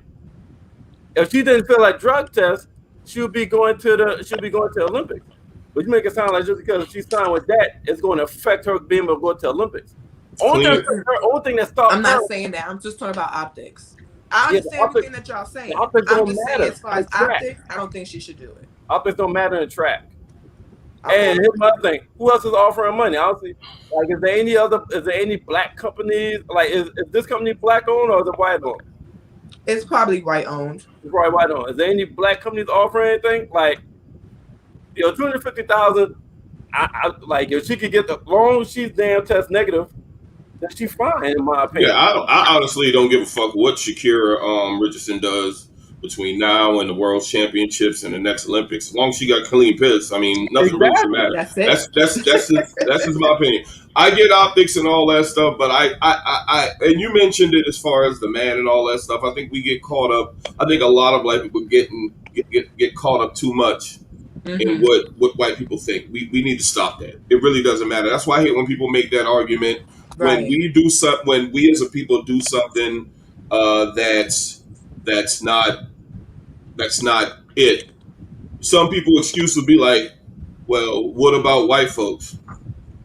Are they your standard bearers now? Do you look to white folks to be the standard on how you should and should not act? That's a no for me, dog. That's a no for me, dog. So I agree, Stat. My thing is, if she, like I said, man, if she takes it, as long as she's good, as long as her piss good, hey, it is what it is. I'm glad Nike's now. I don't think there's gonna be any issues now. Why do we as a people do that? Why are we always comparing ourselves to white people? Like, when is that gonna stop? Girl, I have no idea. That ain't never gonna stop. It probably won't for a while. Because we're going to get judged regardless, so it really doesn't even matter. That's what I don't understand with people. I mean, people are going to. I'm not going to generalize all white people. Our non-allies in the Caucasian community are going to judge, ridicule, and down us regardless. So that being said, who gives a fuck what those people Just the non-allies, the racists, who give a fuck what they think? Who cares? When we start realizing that, that's when that shit will stop. Listen. Until then, it's gonna be if it was a white person. On some real shit, depending on what sport you in, or depending on what kind of job you got, that determines. Then you have to be worried about optics. But all you got to worry about, you got to worry about certain. It depends on what the fuck. If you're a business owner, you don't really got to worry about that kind of shit. If you're an employee, you got to be more conscious about that shit. Mm-hmm. All right, that's what I'm saying. Golfers, tennis players, and track, they're like business owners. Optics don't fuck with them because there's no team that have to sign them. Independent contractors. Be great. They just gotta be great at their shit. They can do what the fuck they want. Pass the drug test. That's the only thing you gotta do. Pass anything else, they can do what the fuck they want and be great. And they're gonna get endorsements and they're gonna qualify. And I don't. If you're NFL or major league or you got managers, you got owners that can tell you, hey, I don't like tattoos. And if you get in trouble again, we ain't sign you. Or because they're employees. Those are employees, so it's a major difference. That used to be a huge issue in employment, tattoos and piercings. Mm-hmm. Right. I think it's hair color, hairstyle. It's getting a whole lot better. It is. Because I think that a lot of employers, because it's because of us. It's because raising the roof and showing out. It's because of us raising the roof and showing our ass. Well, not showing our ass, but in a good way, saying, "Hey, look, motherfucker, y'all discriminated against natural hair and shit like that." So, even though I'm a corporate nigga, man, when I sponged my shit up and I got it all, my shit was looking wild at the meeting when I used to work on site in Florence. I used to go in the meet with all the bigwigs. I used to make sure my shit was nice. I want my shit to look like fucking Kuta Kente right before they came to get his ass, man. I wanted my shit to look like that. My shit was looking wow. But I was on my shit. I knew what the fuck I was talking about. So, what I'm saying is the companies, the reason why they put those rules is because they want their particular, they want a certain look. Again, optics. That's why you have some places that have uniforms. They want everybody to look the same. For security, I went to an interview with my hair red, and they were like, "Are you willing to?" Yeah, change not every company. I'm talking about the ones. I'm talking about the ones that apply to what I'm saying. Like, not every company is going to have that. A lot of companies. Wait. Tina's about to say something. A lot of companies can't do that shit now. Hold up. Tina, finish what you was about to say. I said when I applied for security a while back, I went with my hair red, and they asked me was I willing to dye my hair back black. Also, at the airport, the red coats at the airport, they don't want any piercings. I could hide this, that's fine, but they had an issue with my little nose piercing, and they said you have to take that out. We want to offer you the position, but you have to take that out. I said I could cover it. I know how to do tricks with makeup and silicone and all that other stuff. There's like, no, you have to actually take it out. That's still too much for you to do. And when I walked around the airport and I saw how the employees that worked for that company looked, even their hair, I'm like, y'all, I look way more presentable than the employees that y'all got walking around here. Their hair black, but it's messed up. It look crazy. They look like they just rolled up out of bed and put their uniform on. And y'all worried about my nose ring, the small one, because they don't even see this. This is my favorite one because you can flip this upside down and it don't look like it exists. But like, I was like, yeah, nah. Now for the right money, I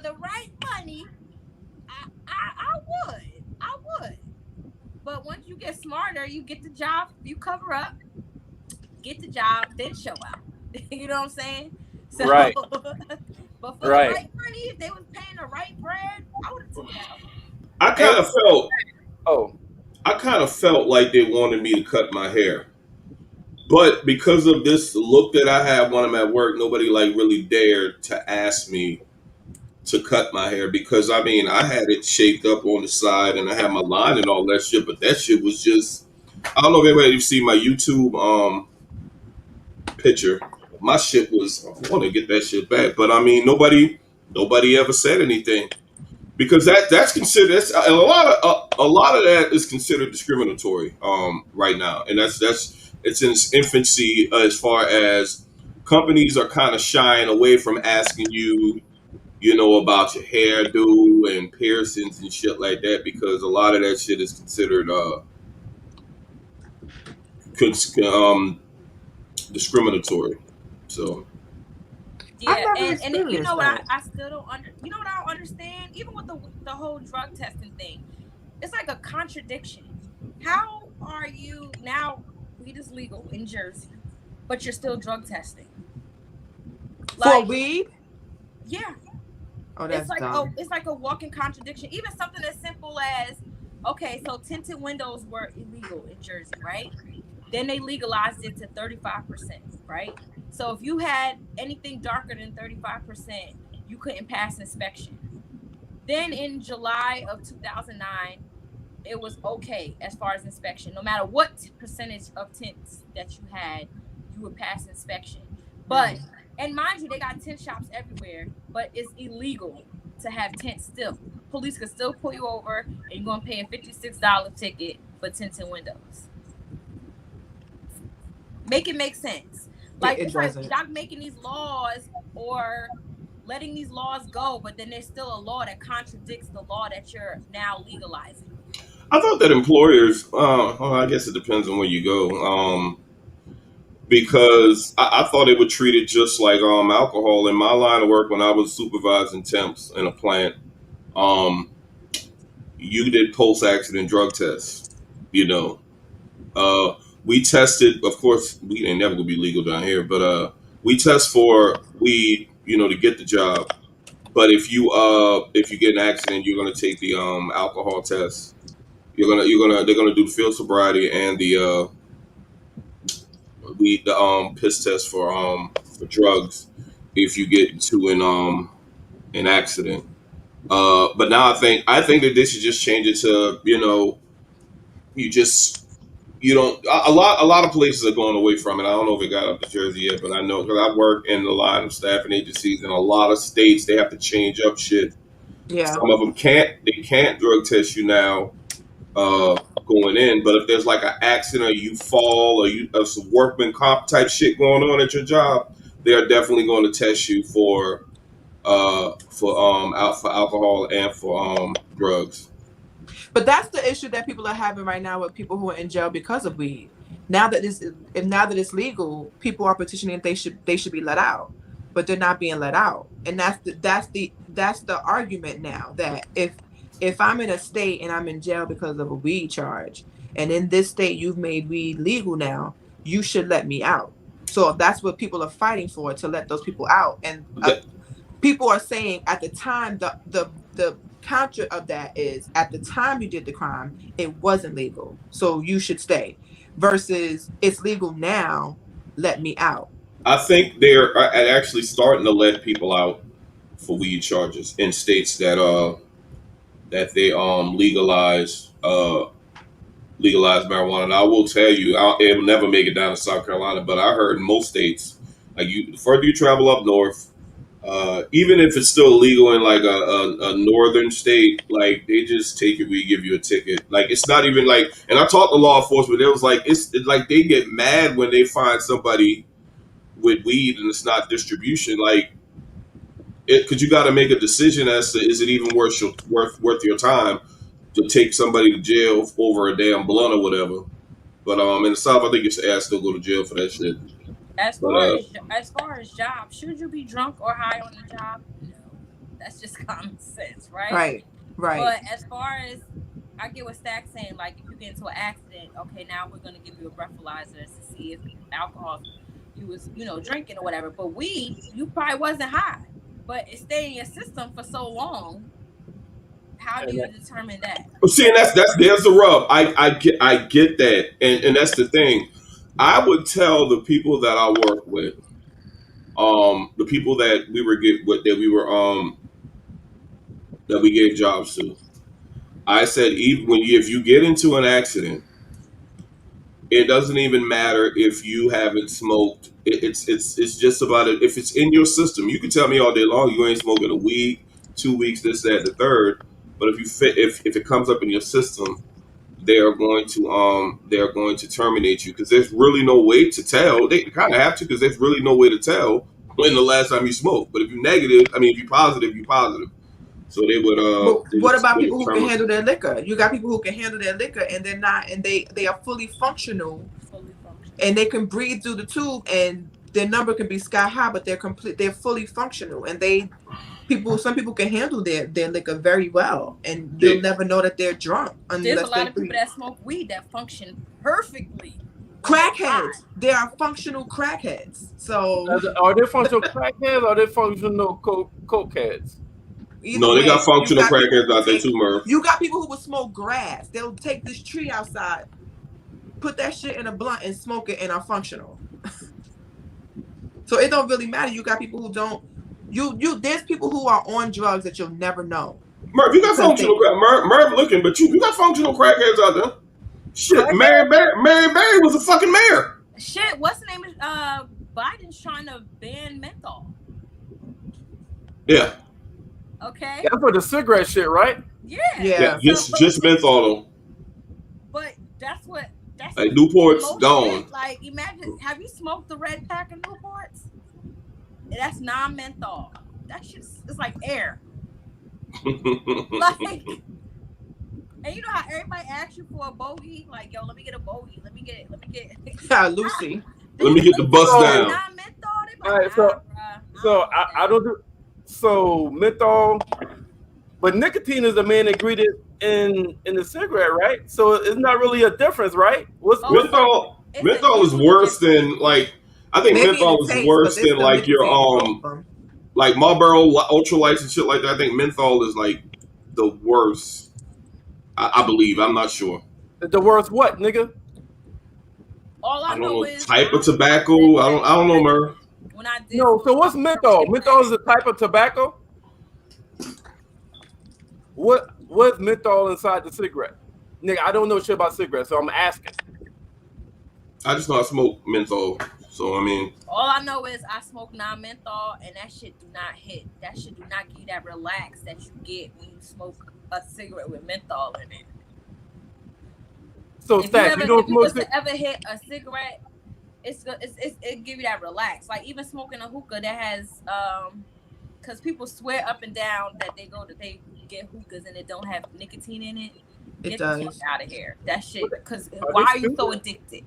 You can't be addicted to something that don't have nothing in it, bro. It's like it's just not realistic. There's something. It's just looking for. So tomorrow, let me answer your question because I wanted to look it up because I there was a part of me that wanted to know what's the difference. So it says why ban menthol according to Google.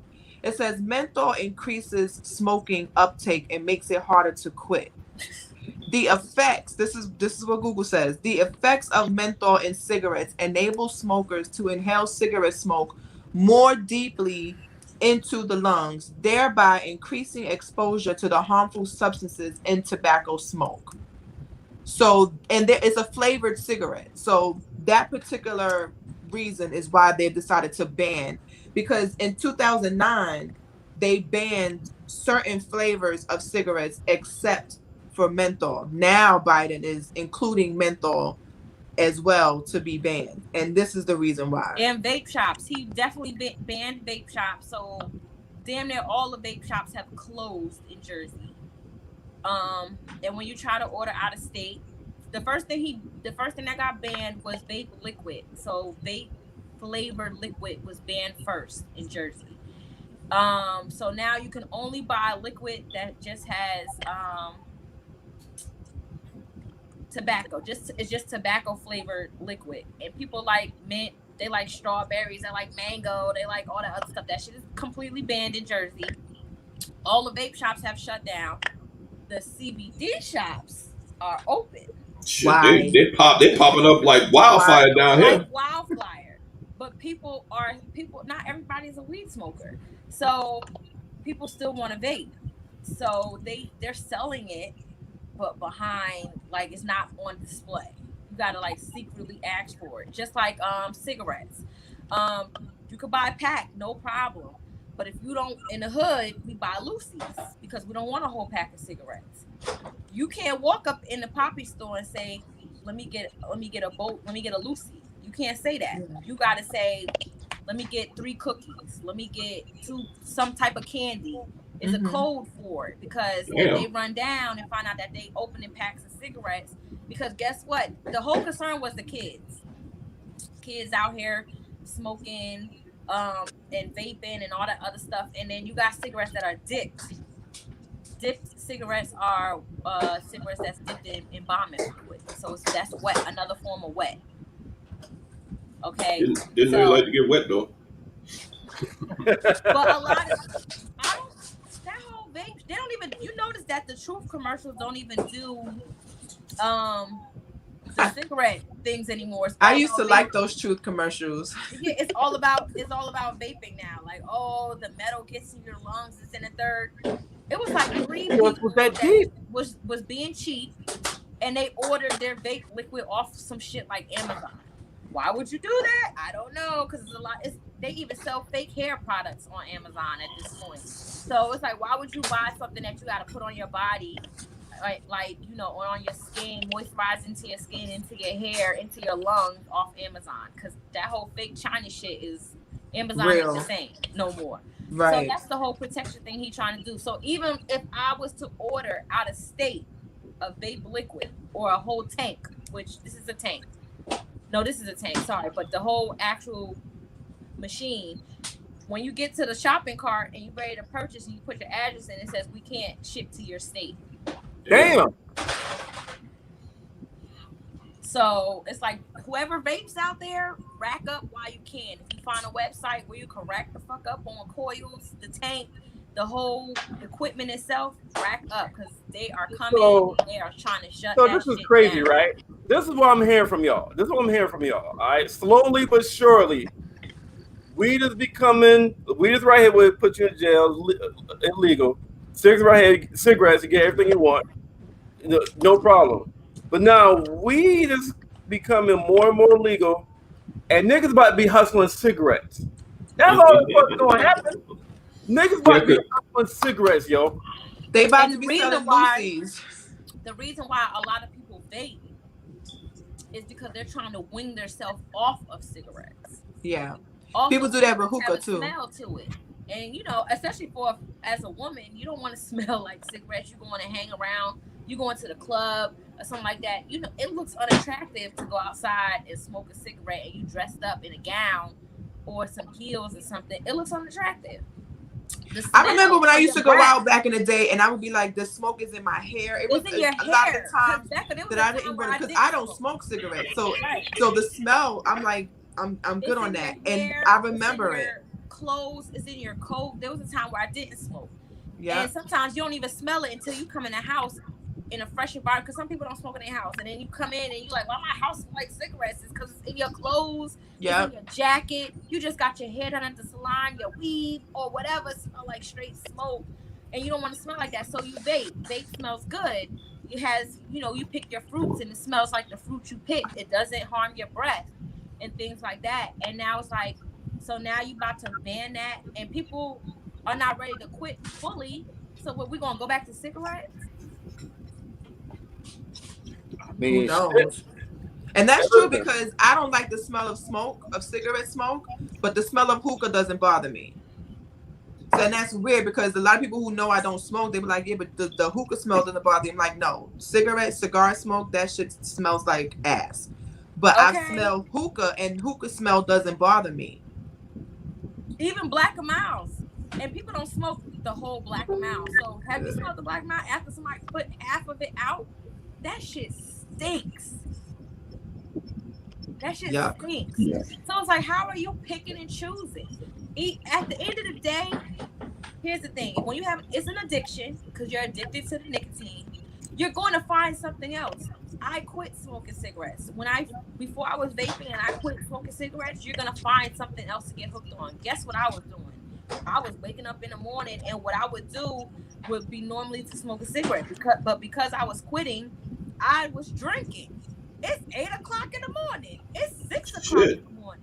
Now I'm going to bed because I need to wake myself up. I need another substance to hold off on.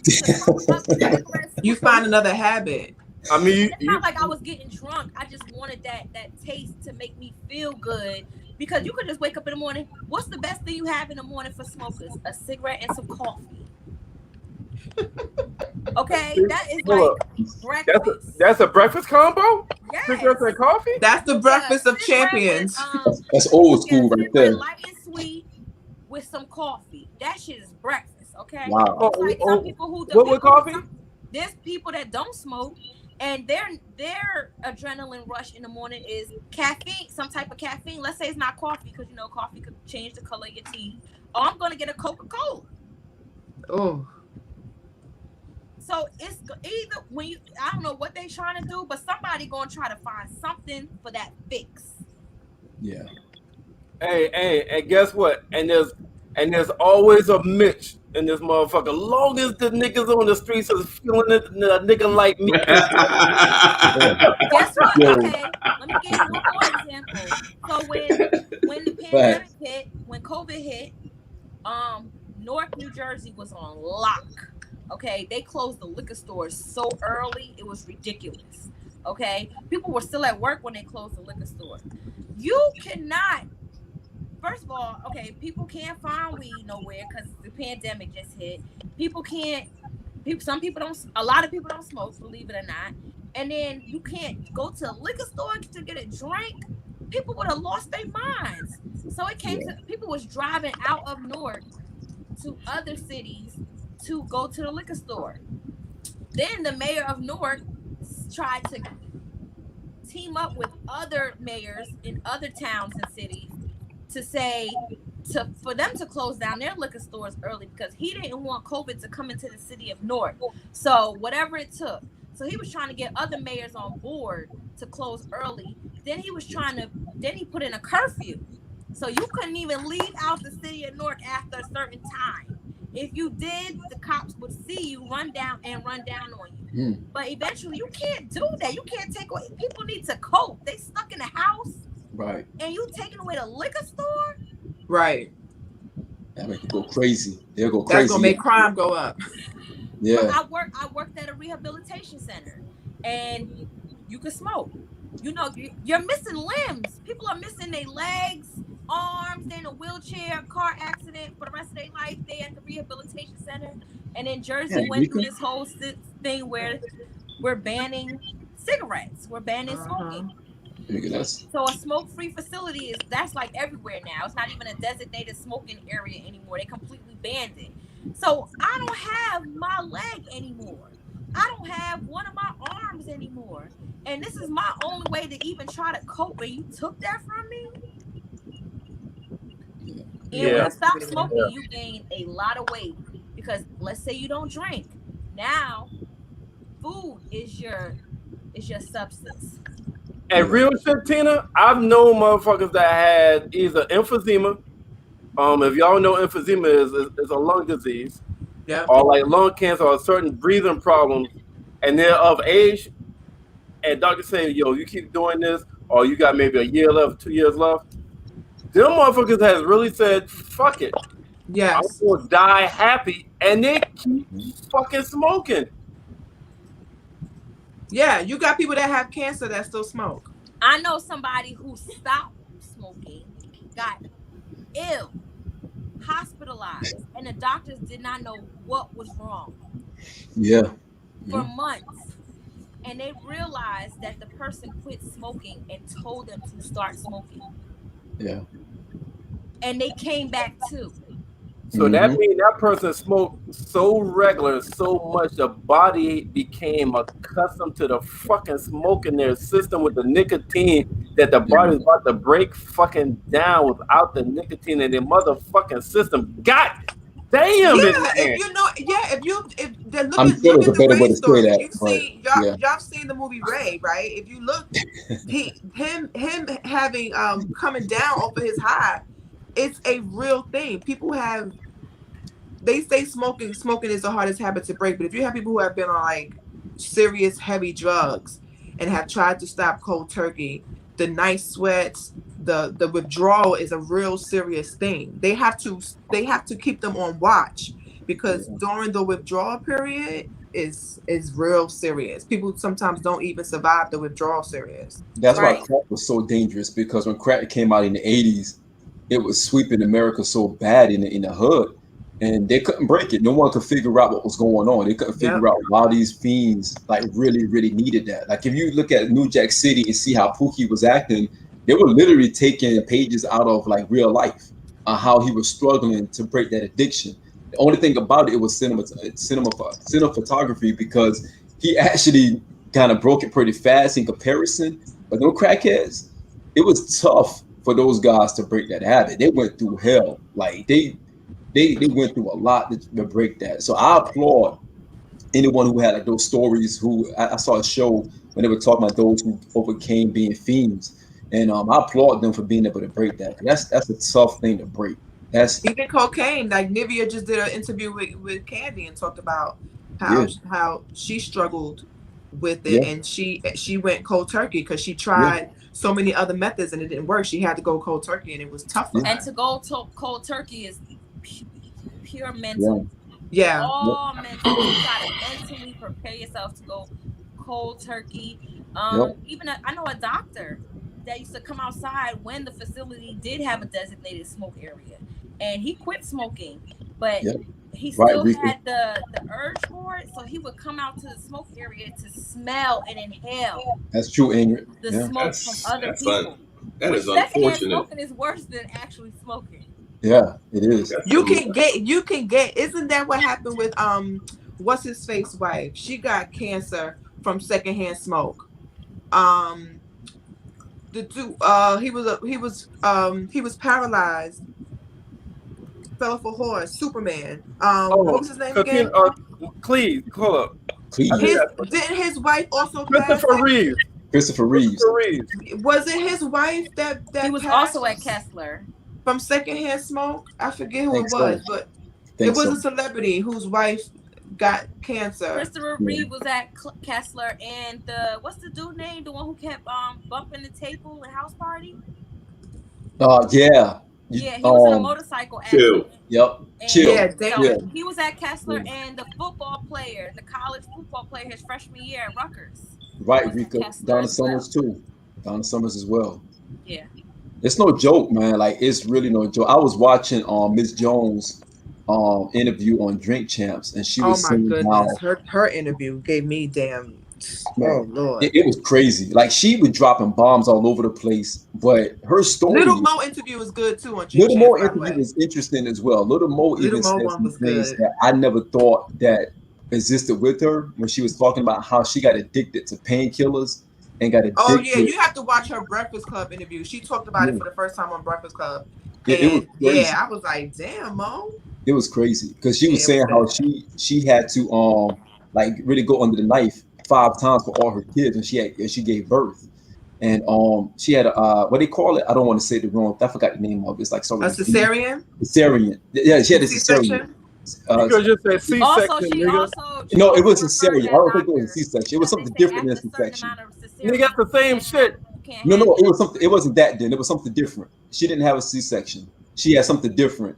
No, she did. She has never vaginally given birth. It's been all through her stomach. Yeah. All through her abdomen. C-section, nigga. Okay, well, she had 5 of those, and she said all 5 C-section. All five. So, and she also referred to that doctor because and she kept giving birth. They say that you're not supposed to have a certain amount of C-sections, but the doctor that she goes to says it can be done. Right. And she referred that doctor to all the women out there that want to have cesareans. Right. She said she never wanted to vaginally push a baby out, so she wanted C-sections at the time. That's what the fucking C-section is. Yeah. So they cut you and they pull the baby out of your abdomen. Open. Yeah. Yes, it's major surgery. So because of that, they had to give her painkillers. Right, and she got hooked on those painkillers. And she had the highest of the highest high. She said she had the highest high. Like she said, that got her hooked, and she just kept using it. She was doing coke. It's funny because she was saying how she was on lean and everything, and she said she offered Future some lean, and he was like, "Nah, I'm good. I don't do that." Like, and Future is like the poster boy of lean, and he was like, he was Molly Percocet. and he wouldn't even take it from Little Mo. And she said that was when she was like, okay, I got to chill. Yeah, and that was me bad. Personally, I've tried weed, but it's just I don't like anything that put me down. I don't like my reflexes to be shot. I don't like anything that make me feel too relaxed. I've had major surgery. I tell the doctor from the door, I do not want Percocets.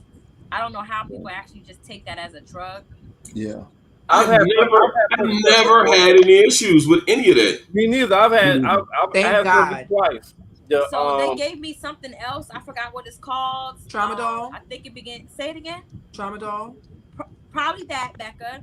And that shit just makes me goofy as fuck, and it gives me mad energy, and I want to get up because they want you after major surgery. They want you to walk around the hospital floors to get moving around, and I'd be like, "Let's go." I was like, "Yeah, let's go." That shit. I was ready, but I done had all that shit. You have to get your blood circulating so you don't get clots. Percocets will put you down. I got one up on y'all. Imagine trying to wake up and you can't wake up, but you up. But you fighting to sleep.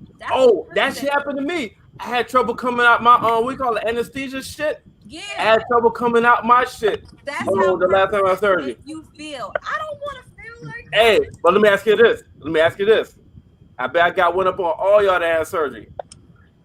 I woke up with a tube in my dick called a catheter, and them motherfuckers ain't give me no warning. I had surgery on my hip and my arm. And I wake up with a tube in my dick. I couldn't pee. No, man. Is that because you got burnt? What, motherfucker? No. Yeah, this isn't about your STDs, wherever. I mean, keep saying on topic. I gotta have surgery, niggas. He messing with you. Who the fuck got surgery because of an STD? You fuckers. Listen to what I'm saying. My bad, man. My bad, man. My bad. But I think every woman, especially who has experienced pregnancy, has had that in them. Had what? The catheter. Okay, well, what? Oh no, y'all have catheter. Yes, it goes into that hole where your urine comes. Becky, you got a catheter in you? I ain't think so. What are you talking about? If you're having a C-section, that's what you have to have. That's how you got to pee.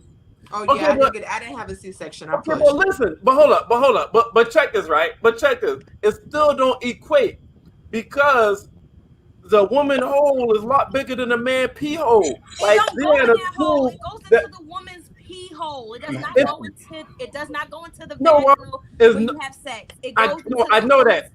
I know that. Burns. What are you talking I know that, but I'm pretty sure y'all pee hole is bigger than our pee hole.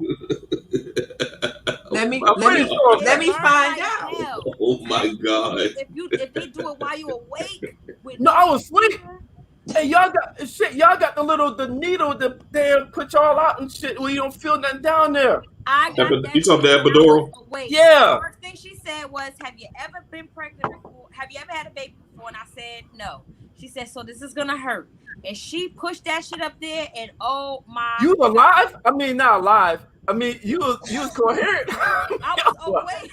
And when they take it out, it just you might feel a little bit of pressure. Yeah. It ain't no pressure because even after they take it out, your coochie is on fire. But that's what they always tell you when they don't tell you, hey, you about to be hurt real fucking bad. All they tell you is when they about to stick you with anything, you might feel a little bit of pressure. That ain't pressure. That shit hurt, motherfucker. I'm over here like it's a hole there. Holy shit. So Merv, just to answer your question, you're talking about the urethra. This information, it boggles my mind. I always got to find out. The male urethra is longer than the females. So, I say width. I'm talking about width. I'm talking about width. You see that well, right there? yes. I'm talking about width. It's longer and wider. So you have a longer. So for you, what you're saying is right. For male, it's going to really hurt. Exactly. versus exactly. Women. Yeah. Because we have two holes. We have better you than me, man. I'm glad I had to do that shit like that. Yeah, and then after all that, you know what I'm saying? They pulled it out and said I can't leave the hospital until I pee on my own. Yes. Now for 48 hours, I'm being assisted with my pee through this damn machine and this tube and shit. So I forgot how to fucking pee. This is graphic. This is real life. It's the same thing for a lot of men. Yeah, Surgeries, and for the visual. you get cut in that area. Like you can't leave the hospital until you pass gas or have a bowel movement. Yes. That's especially for women. They'll give you Colace to soften your stool to make sure that your organs work before you able to leave. Merv, I'm sorry you had to go through that, bro, but better you than me, man. That's all I got to say about that. This shit sounds terrible. It was, but at least Tina got a warning. They didn't give me no kind of warning. All I know is I woke up surprised and hurt. All I remember is count to I got the 90, I got the 98. I'm knocked the fuck out, and I wake up with a tube in my dick.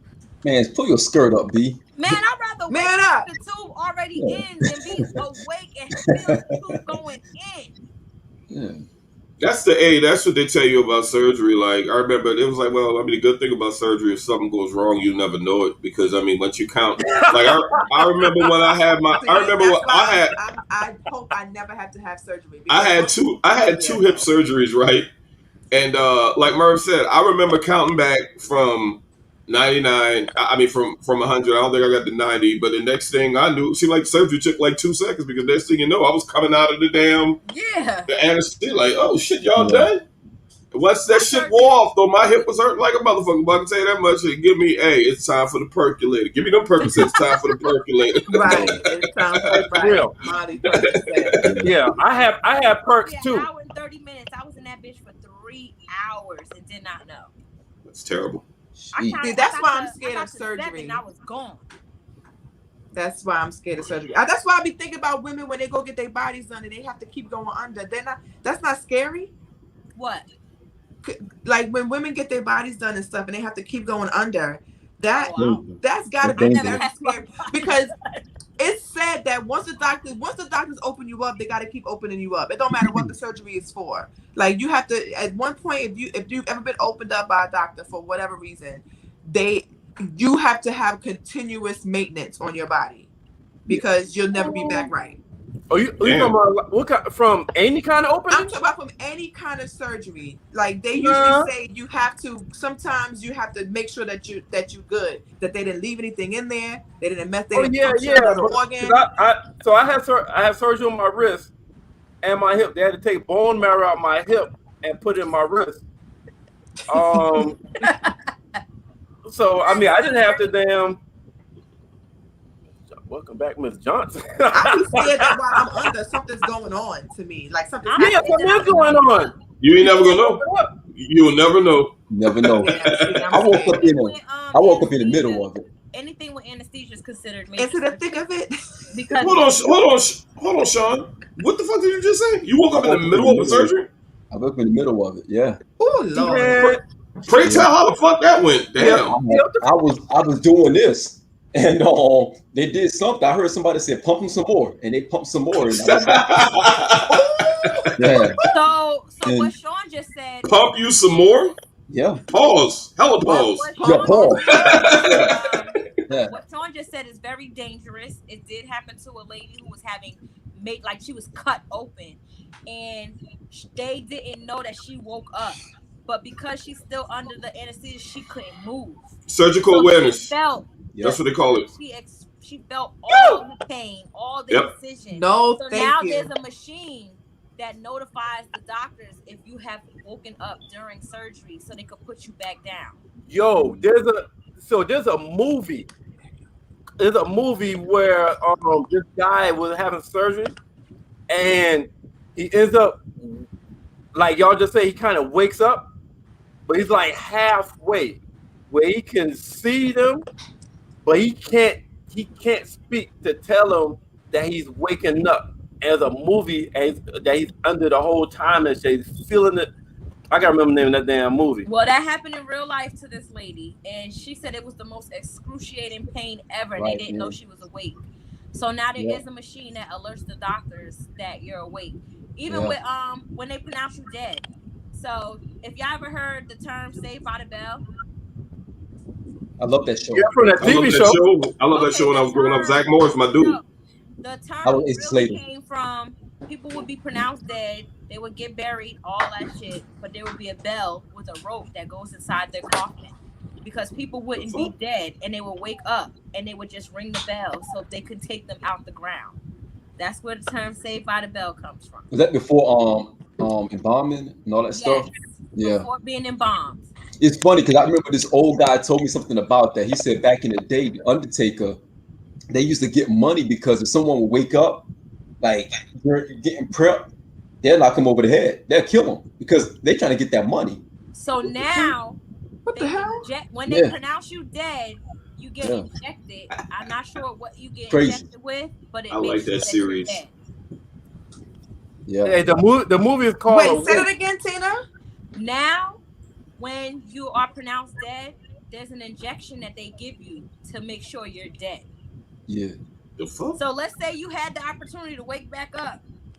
Now you won't have the opportunity to wake back up. Wasn't there a story about that? That the lady was that the girl woke up right before she's about to be embalmed? Man, I know somebody that died and they woke up in the back of the hearse like this. Well, they ain't died, nigga. No. Hey, Murray, hey, that's like when shit like that happen, you gotta get right with God, because you don't know what happens. You gotta get right with this, Lord. I don't know what I did. I'm sorry. That's like Stu. That's like Stu when he fell out them stairs, coming to America. You're rich, dude, motherfucker. And when we falling down the stairs, like, yeah, you conscious. That's where the term "Saved by the Bell" comes from. But now you get pronounced dead, they inject you. The injection makes sure you stay dead, and that's it. The movie is called Awake, y'all. I don't think that's fair. Hey, y'all heard me? It's totally unfair, man. Hey, the movie's called Awake, Stacks. Awake. Conspiracy thriller, where the guy wakes up in the middle of surgery, but is paralyzed, and he can't speak to tell the doctors that he's halfway up. Like, he can't move, so they have no idea he's up.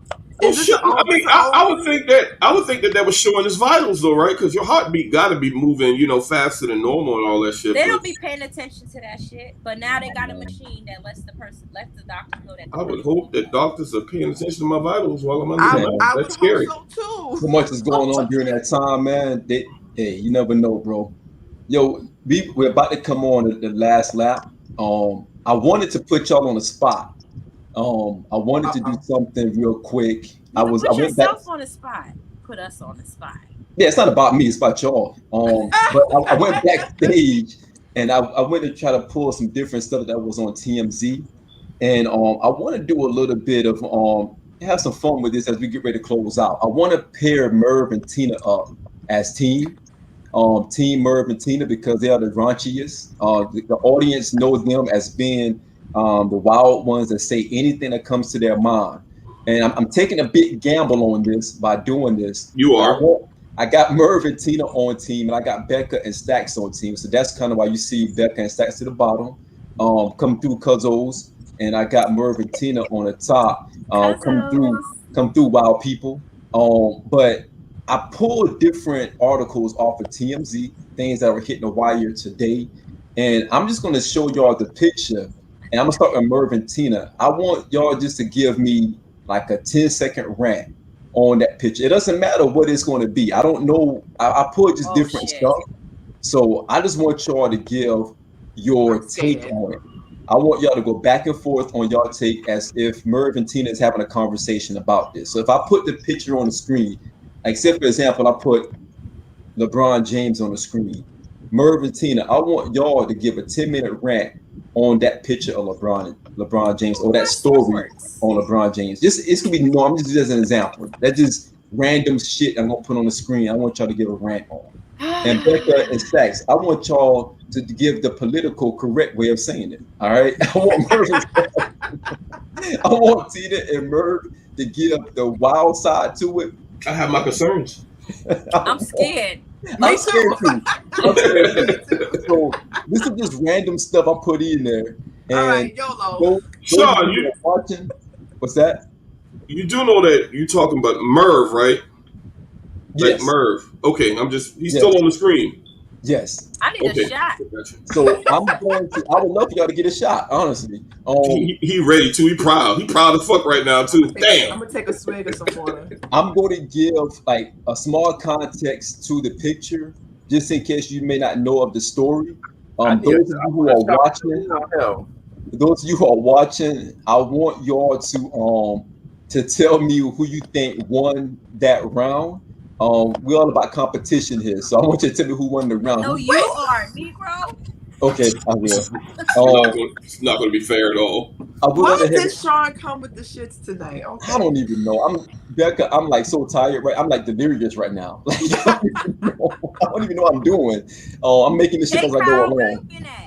So yeah, Kyle. Shout out to Kyle, man. Shout out to Troy as well, man. Troy, thanks for tuning in, man. We're definitely going to check out your joint tonight, man. Troy had his first podcast on interviewing a young lady, man. So we definitely all right, Troy. Shout out to Troy and Blast, man. Shout out to you guys out there, man. Love to the crew out there. So I'm going to give small context to the actual picture, just in case y'all don't know about the story. And I'm gonna just say, hey, go ahead and go in, go all the way in. All right. So matter of fact, who want to go first? Becca, Stacks, y'all want to go first, or Mervin and Tina, y'all want to go first? We need to go first because Nah. We go first. Save the best for last. Let them go first. Yeah, save the best for last. Shots fired. So let's go ahead. Let's go with this first one. So Merv, Tina, Stacks, Becca. I'm gonna give y'all the context, small context on this. All right.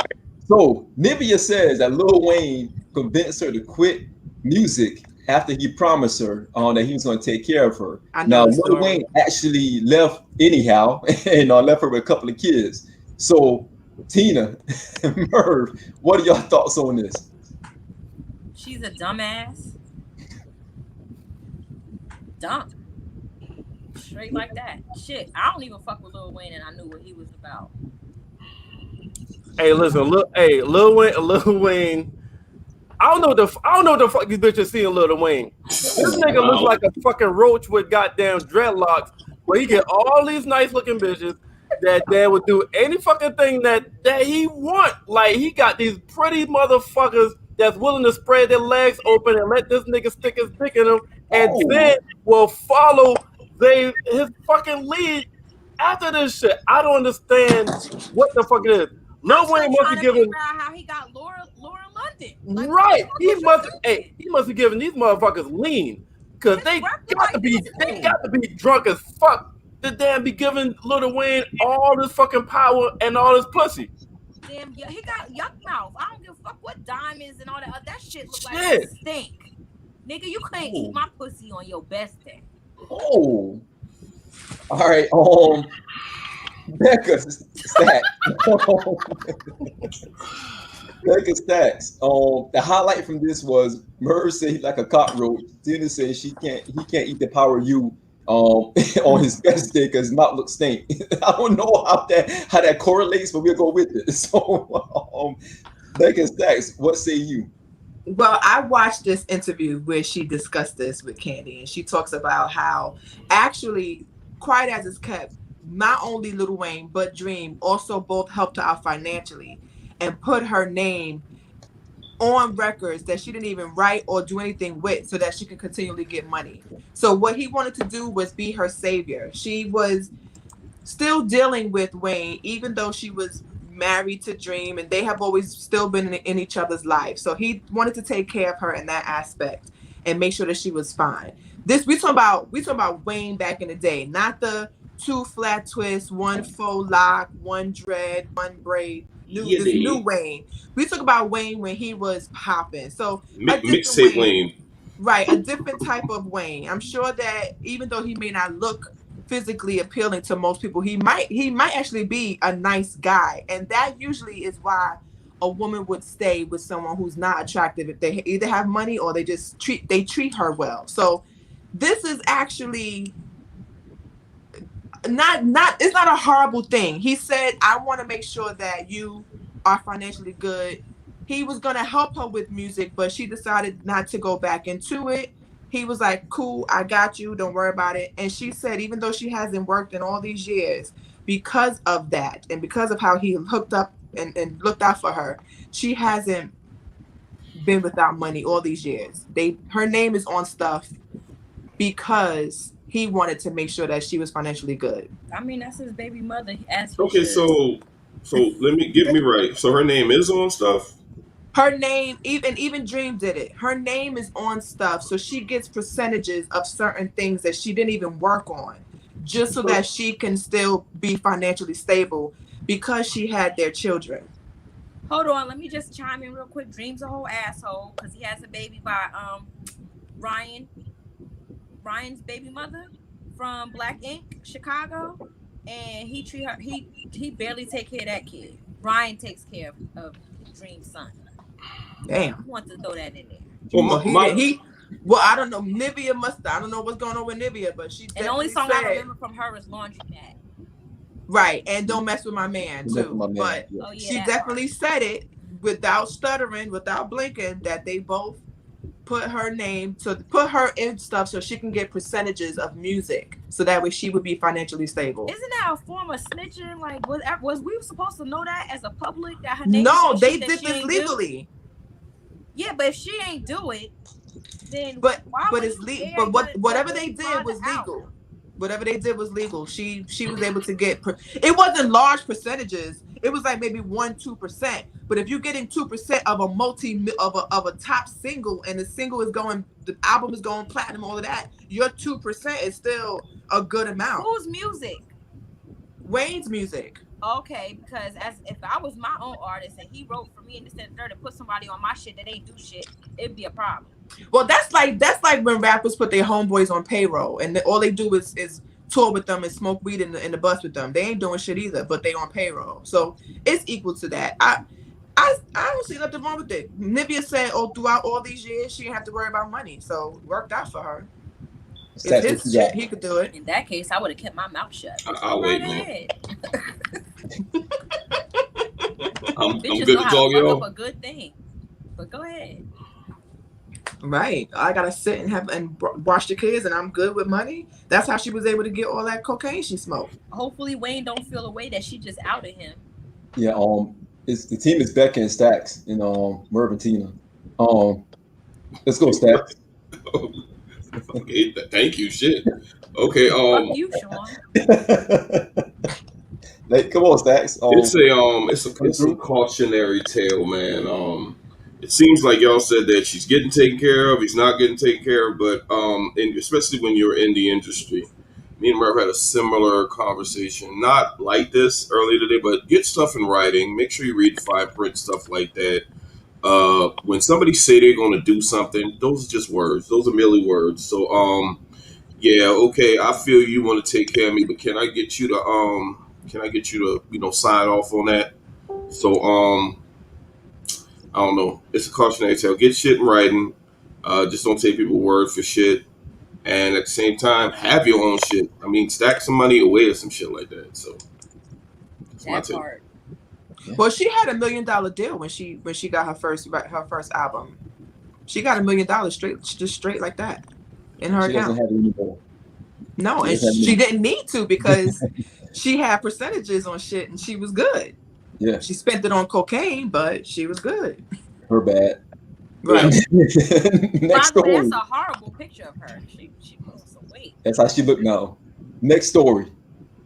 Tina, Merv, they've incomparable Kenneth Babyface Edmonds calling it quits with his wife after 7 years. Now, Kenny Babyface is going through it right now. You know, he had, I think his last wife before this one, I think she actually went with Eddie Murphy for a little while as well.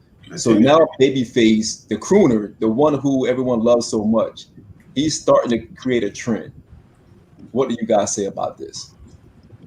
A lot of Hollywood, the music industry, they're not loyal. A lot of these motherfuckers ain't loyal. This is what they do. Like, it is what they recycle each other and all that other shit. Like, who gives a fuck? And guess what? A lot of these love songs that everybody be in love with, them motherfuckers don't even practice what they preach. They don't live by that shit. Look at Luther. That nigga was singing to women, but he was gay. It is what it is. Move on, shorty. Get your bread. Move on. Get a new nigga. Yo, hey, listen. This nigga nickname is Babyface. Y'all can't hate on this nigga because he could get any pussy that he want, and everybody gonna tell him yes. And when he done with that ass, he gonna send him to the fucking streets like fucking Mark was it. And guess what? He's gonna find another pretty motherfucker to look at that baby face and scoop his ass up too. So it's Babyface Evans. What the second wife, third wife? It don't matter. Babyface can get what the fuck he want because he gonna goddamn sing to their ass, show them that baby face. That little smooth voice talk, and he's in the pussy. That nigga ugly. Fuck a baby face. Whoa. So, first of all, rest in peace to Luther Vandross.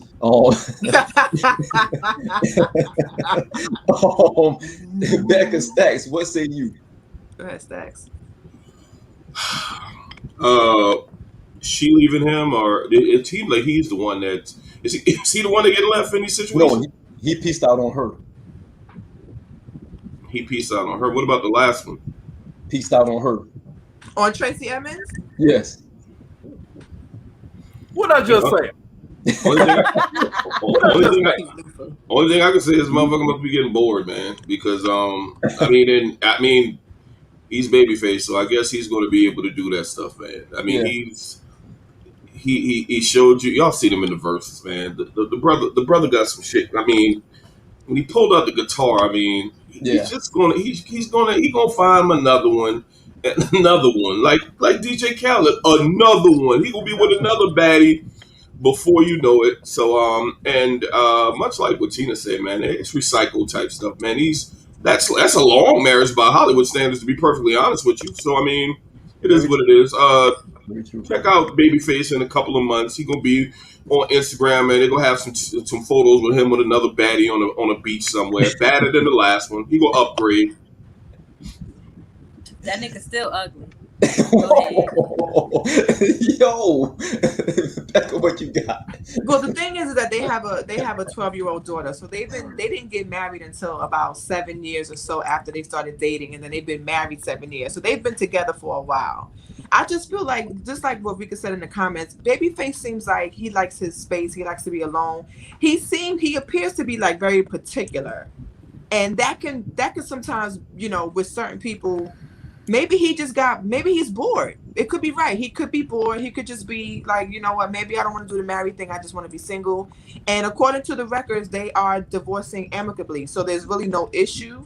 Hopefully there's nothing that comes up afterwards, like the whole Dr. Dre thing as far as the money situation. Hopefully she's not asking for all this kind of money, because I'm sure there was a prenup involved.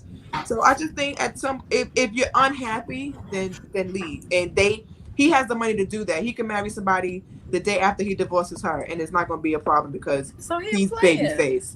So maybe he could be smooth, and he just may not want to be, legally married anymore. He's an older man, so at some point he might just be like, fuck these hoes. I'm going to be by myself and just make music. Y'all supposed to be talking the political correct way, but while we're on the topic, Blair Underwood is divorcing his wife after 27 years. Yes, he is. 27 motherfucking years. It's a long time. Yeah, it's a long time. Maybe it got into his head. Remember we was talking about yesterday when a lot of people, they play these roles and it get into their head. So I'm not surprised. 27 years? I'm surprised he was married for 27 years. That's what I'm surprised about. Yeah, Blair Underwood, yeah. I mean, he cheated on that hoe.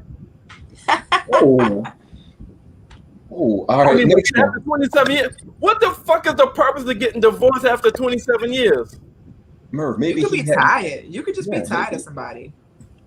It can't be pussy because that nigga been cheating. Whoa. All the day long. Hey, just because he played that role in Tyler Perry movie. That nigga cheated, okay? That nigga ain't got loyalty.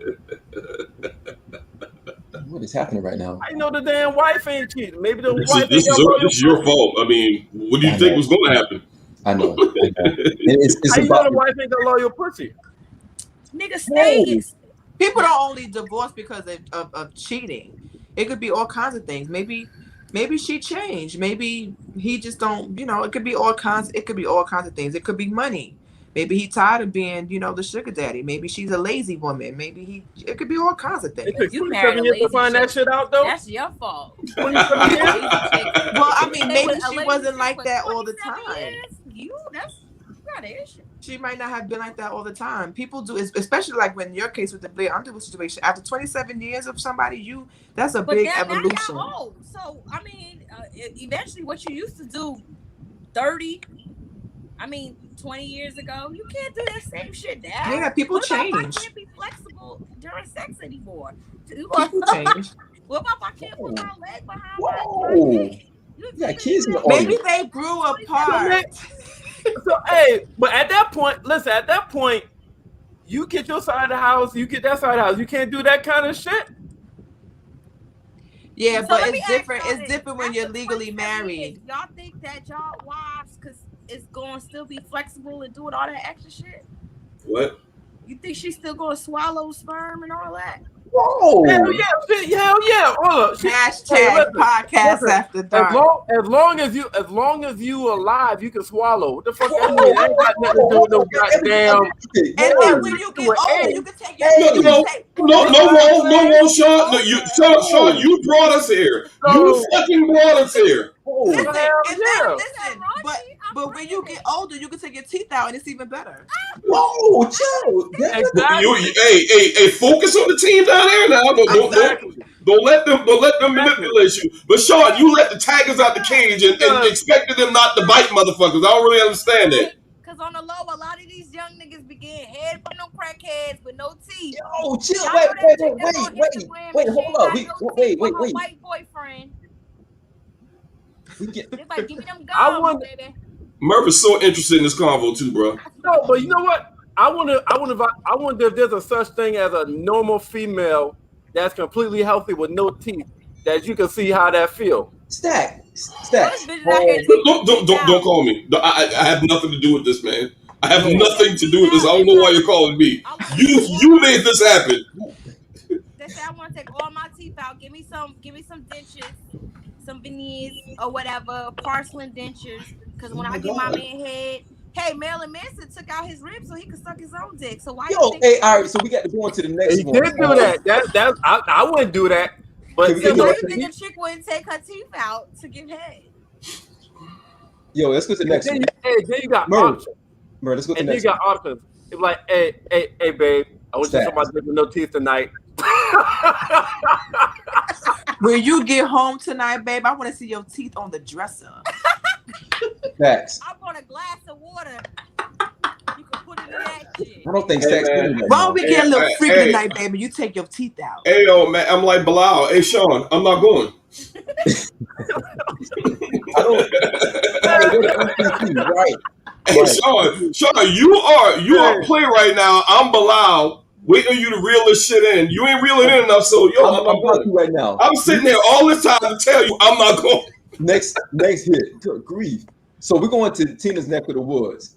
New Jersey man on racist rant. Judge rules you are a danger to the community. Okay, this is my bag right here. Okay, now we talking. Tina, Merv, what do y'all think about this one? Say that again. The New Jersey man had a racist rant. The judge rules you are a danger to the community, and they kicked him out the community. He's now taking the judge to court for being kicked out the community. They kicked the white dude out the community? Shout out to my neck of the woods. It's about fucking time. I don't think that man's gonna win against the judge.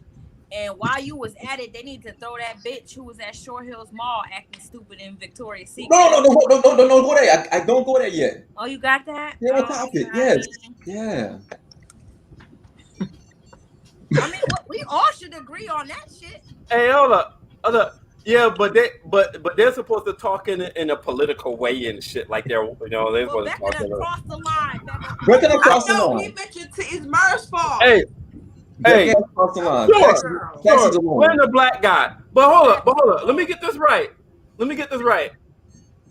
They kicked the white nigga out the community? They kicked the white nigga out? Yes. Yes. Wait, what town was this? I don't have the town, but it's in New Jersey. Yeah. Shit. Hey, but you know what? shit like that, if it's gonna happen, it's gonna be up top. Because up top is always more ahead than motherfuckers down south. Because in down south, they've probably been kicking the nigga out of the community and flipping the whole fucking story on him. So I can see that shit happening in goddamn Jersey. But I'm sorry, Tina, to answer your question, Mount Laurel. Okay, I know what that is. So my question is, you can start calling Becca him Google. out of the community. You kicked him out. Okay, so all he gonna do is relocate to another community. If you see a black person, he gonna go on another break. I mean, what the fuck? Yeah, what the point is, a lot of times don't shit happen, but this time he's been made fucking very inconvenient. It's a step. That's all I'm saying. It's a step. That's all. It's a motherfucking step. So Stacks, what say you? Look, what's not in this picture is how much like what happened down here in the subdivision, like 5 minutes away from me, black folks pulled up at this motherfucker house. Police was taking him out, and he was like, it's like he bombed at a comedy show, man. They were throwing all kind of shit at him and shit like that when they was escorting him away and all that stuff. So big ups to y'all up top, for doing all that. The guy was like outright like the poster child for racism, man. Like some of the stuff that he said, using the N-word like freely and stuff like that. He is going to run up on he gonna run up on the wrong mug. He gonna run up on the wrong person. You see the brother, he's like this, but he's gonna run up on the wrong. He's in the right place because you go to certain hoods and try this stuff like this, it's not going to end well for you. It's not going to end well for you. So, kudos to the judge for ruling that he's a danger to the community. But like Murph said, I mean, if it was flipped, if it was down here, it probably would have been flipped and things of that nature. And they would probably be calling the people that pull up on him a danger to the community instead. So, I mean, kudos to the end result. Was the judge white or black? White judge. Oh, okay, Nice. okay. All right. Yeah. White judge. So a couple more, 2 more. So going back to the story that Tina was speaking of, Victoria's Secret woman has wild freaked out. And if you guys have not seen this video, I encourage you to take a look at this. It's wild. It was brace really yourself. Wild. If you're gonna watch this video, brace yourself. She really broke down. Is she a victim? No. Okay, let me damn sure get in on this shit. Cause there's like 2 parts to the video. I don't know if TMZ had the full video, but there's 2 different footages. She's crazy. I don't know if she's mental health. Cause that shit was retarded. Her fake seizure drop that she did. Bitch. No. But my thing is, and I'm not gonna be biased, we got black versus white. We got Karen versus a typical black that records the shit, right? That's being attacked. At what point were one of y'all gonna leave out the fucking store? At what point? White lady don't want to be recorded no more, right? She done did the attack shit, try to attack, take the phone out her hand, da da da da. You don't want to be recorded anymore. And where's the shit you was buying? Because I ain't see shit in your hand but your bag, right? And then the black lady, she in there. And how long were you recording that you let this lady attack you, fake pass out, get back up, chase you around the store, all because you wanted some free fucking underwear? So at what point were you going to call the cops, request for security to come? The employees are still cashing out, checking people out on some at the register, not paying this bitch no mind, not helping the black lady, not helping the white lady. 2 white ladies stepped in to take the side of the white lady, like she got issues, da da da da. Not one black person stepped in to help the black lady. But for some free draws, shorty, for some free draws, you gonna sit there and technically you provoking this white woman at this point. I'm gonna keep it a buck. I don't give a fuck who don't like what I'm saying. She's acting out even more at this point because you're still recording. She's gonna continue to act out. You running around the store. There's nothing. All you doing at this point is you just want this shit to go viral. You not mad because of your safety. You not scared because of your safety. You not scared of this woman because not one time did you even think to leave and say, "I'll get my free underwear another day. Fuck these free underwear. I still got money in my pocket." You recording her and just recording her for what? You're not in fear for your life. Clearly, you're not in fear for your life. So I feel like that was some fuck shit on both their parts. But I feel like as a black woman, if you're not about to put hands on this bitch, if you're not about to call for help, if you don't feel threatened for your life, now you just doing this shit for clout. Because you could have took your ass out the store. And I said that shit. And if anybody in the comments got a problem with that, I don't give a fuck. Merv? Well, I was with you for a majority of this shit. So I have no fucking problem with her recording. I disagree that she's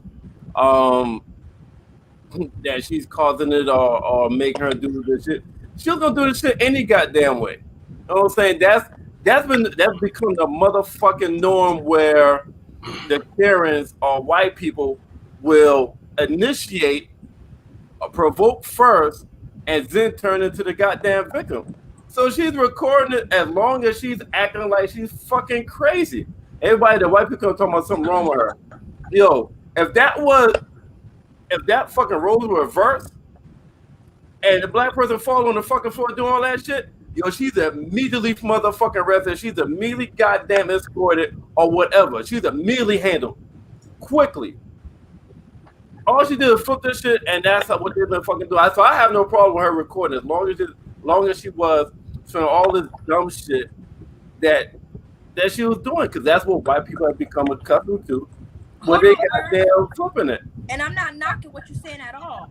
But at what point do we be the bigger person and walk the fuck away? Like, nah, we've been a bigger person for too long. Fuck that. But Fuck all that. I can't let you. I can't. Record Fuck that. Fuck that. Started chasing her around. You could have left. You really stayed in there for some free underwear? That's what you're saying? I don't think that was for free underwear. I don't think it's about the underwear. That was just to record her ass. So why not get help? Why not call for mall security? Hold up. Why she got to call for help when all these motherfuckers see this motherfucking lady going nuts? Hold on. So if you see that other people are around you and they're not helping you, you're not going to try to get help from somewhere else? You're just going to stand there and record and laugh? The lady didn't feel she was in danger. She was laughing and she recorded. Laughing. She said, thank you. Right. She said that I'm recording this because laughing. The video, you see the white woman hit her. Like she either hit the phone or hit her hand or something. And the lady said, I'm recording this just to see y'all. So just so y'all can see this woman act a whole fool. So as she's having her fake Caesar, she's laughing. I don't think the lady felt threatened at all by that woman. I think that she recorded it just to show that she was really crazy. So I don't think that calling them more security was necessary because I don't even think she felt like she was in danger. And you could clearly see after she hit her that she moved, she walked back, looked around, and then she started act one, scene one, boom, action. And that's when she started her whole performance. So the lady that was recording was never really felt she was in true danger. Even when she was explaining to the cop even looked frustrated at the whole situation. Like, all right, ma'am, like, okay. So it wasn't necessarily about leaving. She recorded as long as she could, so she has enough minutes of footage so that when she needs to, and she's actually going to court for this, if she needs to show evidence, there is more than enough evidence to show that this woman was acting out. You literally see her hitting her. So yeah, if the lady wanted to continue act out while she was recording, I got a full battery on this phone, and she probably had an iPhone with a lot of memory. I'd have still been recording that motherfucker right now. You want to act like that? I'm gonna have you on footage acting a stupid ass this whole entire time, because now this shit is funny to me. But here's the thing. You're right, Becca. Trust me, you're right. I'm with you. But guess how a judge could flip it on you? Ma'am, you didn't feel like your life was in danger. You continued to record. And you were laughing in your recording.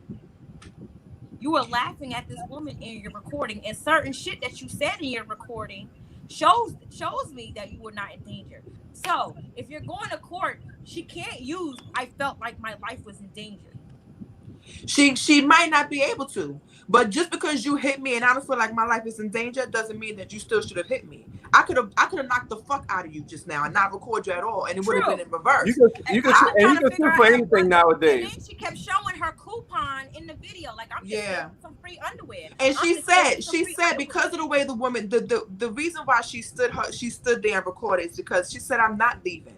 I'm not leaving because this woman is acting a fool. I'm gonna sit here and record her. I'm here to shop. I don't give a fuck what this lady do. She's not making me leave this store. I'm gonna stay here and record her. Let me tell you my issue.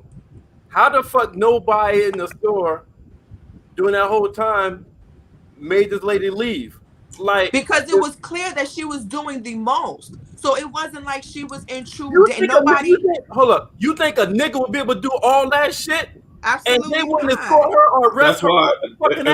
And Merv, that's why I don't give a fuck about her. Right. I don't give a fuck about her playing victim or none of that shit. I don't give a fuck about her mental health issues or potential mental health issues at that point. She was the aggressor. She then, oh my God, I'm being recorded. Let me go into victim mode. Yo, and as far as being the bigger person, fuck all of that. We've been the bigger person for far too long. Where has that gotten us? But where exactly? Why not what? I didn't talk to the employees like, can I get my fucking free underwear, please? First of all, I think the underwear. I think that's irrelevant to this entire situation. I think it is. I think the free underwear is absolutely relevant. You got a Karen going wild that she didn't get her way. She what she did is actually when she reached out, that could be considered assault. So she got mad because she was looking like a fool and she was being recorded. So, now I got mental health issues. I need you to start recording me. She got up off the ground and lunged at this woman again. Now, could she have just left and all that stuff? Yeah. But why? We don't even get credit for being a bigger person in most cases. We usually get fucked for being a bigger person in most cases. But I agree with her. Why the fuck should she have to leave? Like, she don't have to leave. She don't have to leave. But you said, can I pay for my underwear? She was at the register. Can I get my underwear and go? Why would you still entertain this white lady? Why? Because what she was doing was stupid. The more she recorded her, the more that the lady acted out. So okay, well then that gives me more reason to laugh at your ass. Telling me y'all got time on your hands to deal with some petty shit like that? That's I don't know what I think it's crazy that right now we're defending the black lady. I'm not. I said and you because you criticize. I think it's crazy that you criticizing the black lady for recording it. To tolerate some shit like that because at this point I'm gonna turn to the employees like ain't none of y'all motherfuckers helping me and ain't none of y'all allowing me to pay for my stuff so I can leave. No, I'm gonna focus on the aggressor. That's not their responsibility to make sure she acting right. They should have helped. That's what's wrong with our people too. We record shit. We don't want to help. We want to watch this person. We want to watch people go through. I'm gonna help. If I was there and I saw that lady going through that, I would have said something. I would have said something to that lady, and I would have said something to them employees. Like, can you help this lady? Can y'all help her cash her stuff out? Like, so hold on. What? So.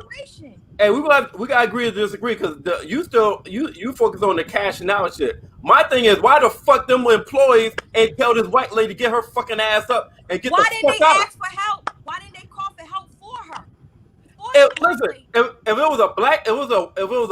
it was a black lady on that damn ground and a white lady recording, she would have been called the police. We got her ass the fuck up and told her to get the fuck out. I'm not arguing that because y'all are right. There's nothing to argue about when somebody is right. But when there's things that can happen, when people can step in and help, nobody did that. They allowed this shit to continue. And she saw that nobody in that store had her back. Well, shit, how many white people was in there? And how many black people was in there? Is it on that video? Can you see on the video? Were black. Some of the employees were black. You said they didn't have who back? You talking about the lady that was on the floor? They didn't have her back? No, they didn't have the lady who was recording's back. Nobody in that store had her back.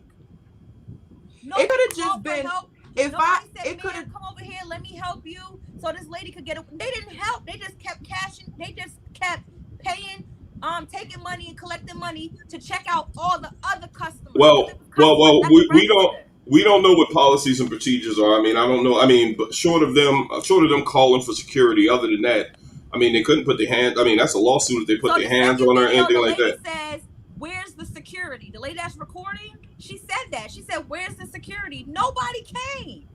That's a really good point, though, because security should have been called. It could be anything. I'm gonna just use myself as an example. If I was a cashier in that store, I'd have seen Kara on the floor having a whole damn confunction. She could have been foaming at the mouth. I'd have still been like, next, step down. I'd have still been recording. Fuck that bitch on the floor. I'd have still been bringing that's me too. That's what I'm on too. Bringing customers up. She could have been foaming at the mouth. She could have had claws coming out of her nails. I would have been still ringing up customers because fuck her. Who's next in line, ma'am? You got two bras and the panties? Okay, come down. I wouldn't care not a damn thing about her on the floor. And me, if I was a cashier, I would have helped that black lady to cash out her underwear so she don't got to deal with that shit no more. So what you're saying is they should have de-escalated. I got a question. Why? They should have de-escalated. Thank you. Why would you not have cared about? Why would you not? That lady who was the victim, which was the black woman. And I would say, ma'am, let me take you over here. Because that lady on the floor, she wilding. Let me take you over here. Why would y'all not care about her on the floor acting crazy or acting stupid? Well, the reason I say that is because it's clear that she was performing. It's clear that she was. Yeah, but still, tell you. So you want to be like, can y'all send somebody get security to come take her ass out? I mean, at the very least, I would have been like, all right, y'all get her out of here. But I wouldn't have given it a lot of energy. I would have kept bringing up the customers. I was shopping in that store. I would have kept on. The reason this is affecting your this is making the store look bad. What can happen? But them workers wasn't paying her no mind. But what can happen in this situation is it could have gone any kind of way. If the cops had came and that cop just listened, right? What if here's sometimes you get yourself in trouble by stepping in some shit that don't got nothing to do with you, right? That could have gone all kinds of ways. Let's say an employee stepped in and tried to help either the black lady or get the damn animal off the floor, right? Let's just say somebody did step in and help and it went completely wrong. Then the narrative would be like, well, why did the employee step in? Why didn't let the cops or security handle that? It could have gone any kind of way. That's what I'm saying. We're not talking about this white woman enough, man. That's crazy to me. We're not talking about her enough. That's crazy to me. Protect us. And me as an employee, as a black woman, I'm going to protect that black woman. So that means let me take you at the next register so you can stop getting harassed. I'm going to take you. I'm not going to ignore you. She wasn't trying to check out. She wasn't trying to check out, though. She wanted to record her. Say that shit again, Merv. Say it again. She wasn't trying to check out. And I have no problem with that. She was recording this white lady acting stupid. Yeah. For the world to see how the fuck they're acting. She was not concerned about leaving the store. She said in the video, I'm not leaving. She says, I still have more shopping. My issue is why they let this white lady act out like that on the floor? Why have nobody called the mall security to come escort her? That's my issue. We shouldn't be saying anything bad about this black lady at all. Everything's on this white lady. I don't think it's a store employee's responsibility either. No, I said to call mall security. Shit don't never work out in our favor. And me personally, I don't have time to sit there and tolerate no bullshit. Check me the fuck out. Tina, real shit. And I could be wrong, but through our relationship in the podcast and we talk and we have our conference calls and we just talk behind the scenes, I don't see a Karen swinging on you and you be like, yo, can y'all check me out for this? Not at all. I could be wrong. I could be wrong. That bitch already. The first time she even came to me and touched my phone or even came at me, I would have been popped that bitch. The fact that this lady, right, but she didn't do that. She didn't do that. What she did was laugh and continue to record this bitch for how many minutes running around. You're not going to chase me around no fucking store. What's your motherfucking what? I'm going to beat your ass. But just a side note. Now you got an assault charge. Congratulations. But just as a side note, I think at this point, I think a lot of us. I think a lot. Protect myself, recorded it, and then the judge flips it on me because I was laughing in the video. Yeah, well, I think just a side note, what I was gonna say is I think at this point, when those Karens start to act stupid like that in public, the shit is to us, it's just like, all right, bitch, whatever. Like it is laughable sometimes because we know that these women use this as a weapon. We know this. We know this from video. We know this from living our lives as Black people in this country. We know that the minute that they shed a tear, that one white tear falls on the floor, all of a sudden it's a big thing. So right now at this point, when them Karens start acting like that in public, this shit is laughable. Like, girl, please, like whatever. We know that you use this as a tactic to get to us. We know that you use this as a tactic to use it as a weapon against us. We need, just like Rika just put, sometimes we need the evidence. The reason why we know what happened with George Floyd is because somebody sat there and recorded it, right? So this and that, all of that led to 22 and a half years of prison. So sometimes we do need the evidence. Other times, this shit is just funny. When I watched the video, this shit angered me a little bit, but I also chuckled. Like, look at No, this. I thought it was hilarious the whole time. Look at Right, this but a shit judge, look at is her not on the gonna- floor a acting judge like is this. not This gonna is show that. this is Laughing and recording somebody a crime now? No, but Hey. a judge is not gonna. A judge is not gonna take it that way. And y'all know what the fuck I'm talking about. A judge. I don't. Yeah, I know what you mean. Yeah, a judge gonna be like, oh, well, you didn't come off as threatened. You didn't come off as that's The like judge a chick, did that's like what? a chick pressing charges for domestic violence, but then she went back over the house. Oh, you not scared? That's it fucks up your accountability. What Tina is saying is that the judge can say, because you kept recording, you antagonized her, and this is the reason why she continued, even though You talking about if y'all talking about hypothetically if the Black woman pressed charges? Is that what y'all talking Well, about? no, she is. She is. What's she going to court? is. What's she going to court for though? Specifically, do we know? Because at the very beginning of the video, the woman hit her. That's assault. Recording or laughing, that is assault. Right. So the woman, you see it's a very quick couple seconds, but you see the woman hit her phone, and her phone does one of these moves, right? Then she steps back.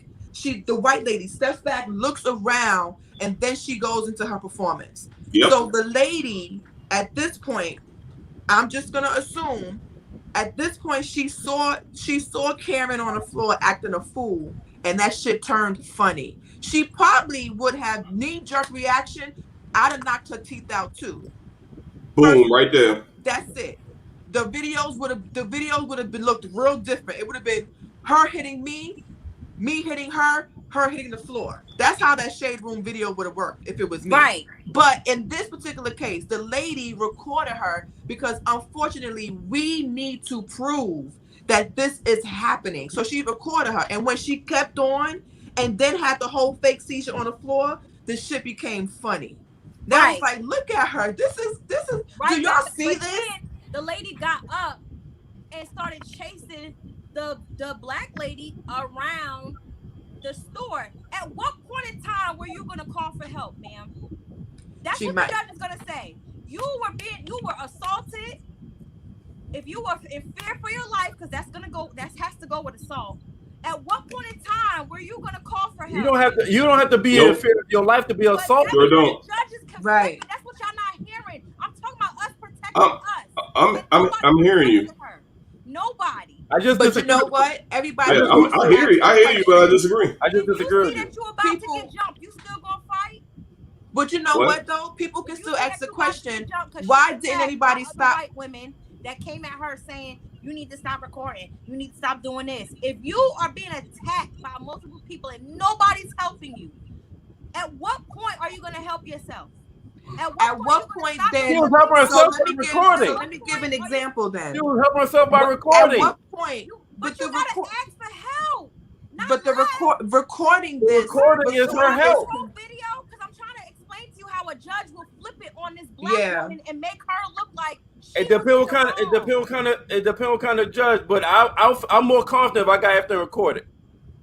Not when you're laughing and making. That laughing doesn't mean anything. She still got assaulted. Still got the laugh don't mean anything. To the courts, it's different. Well, it could have been a nervous you got evidence. Everything is on the fucking camera. Your case, because if your case is you were in fear for your life, That video. You don't have to be in fear. You don't have to be in fear of your life to be assaulted. You don't have to be in fear of your life to be assaulted. And you stay. What is that? Because so if I get assaulted and there's no evidence of me getting assaulted, there's no justice. So and if you hit me and I have it on record, being assaulted. That was the first video. Yeah. She stayed to continue to be assaulted. Okay, so you're saying that if someone punches me in the face and I don't do anything and I laugh at them, I shouldn't have an assault charge? No, that's not what I'm saying, Stacks. The video. That sounds like exactly what you're saying. That is 2 videos.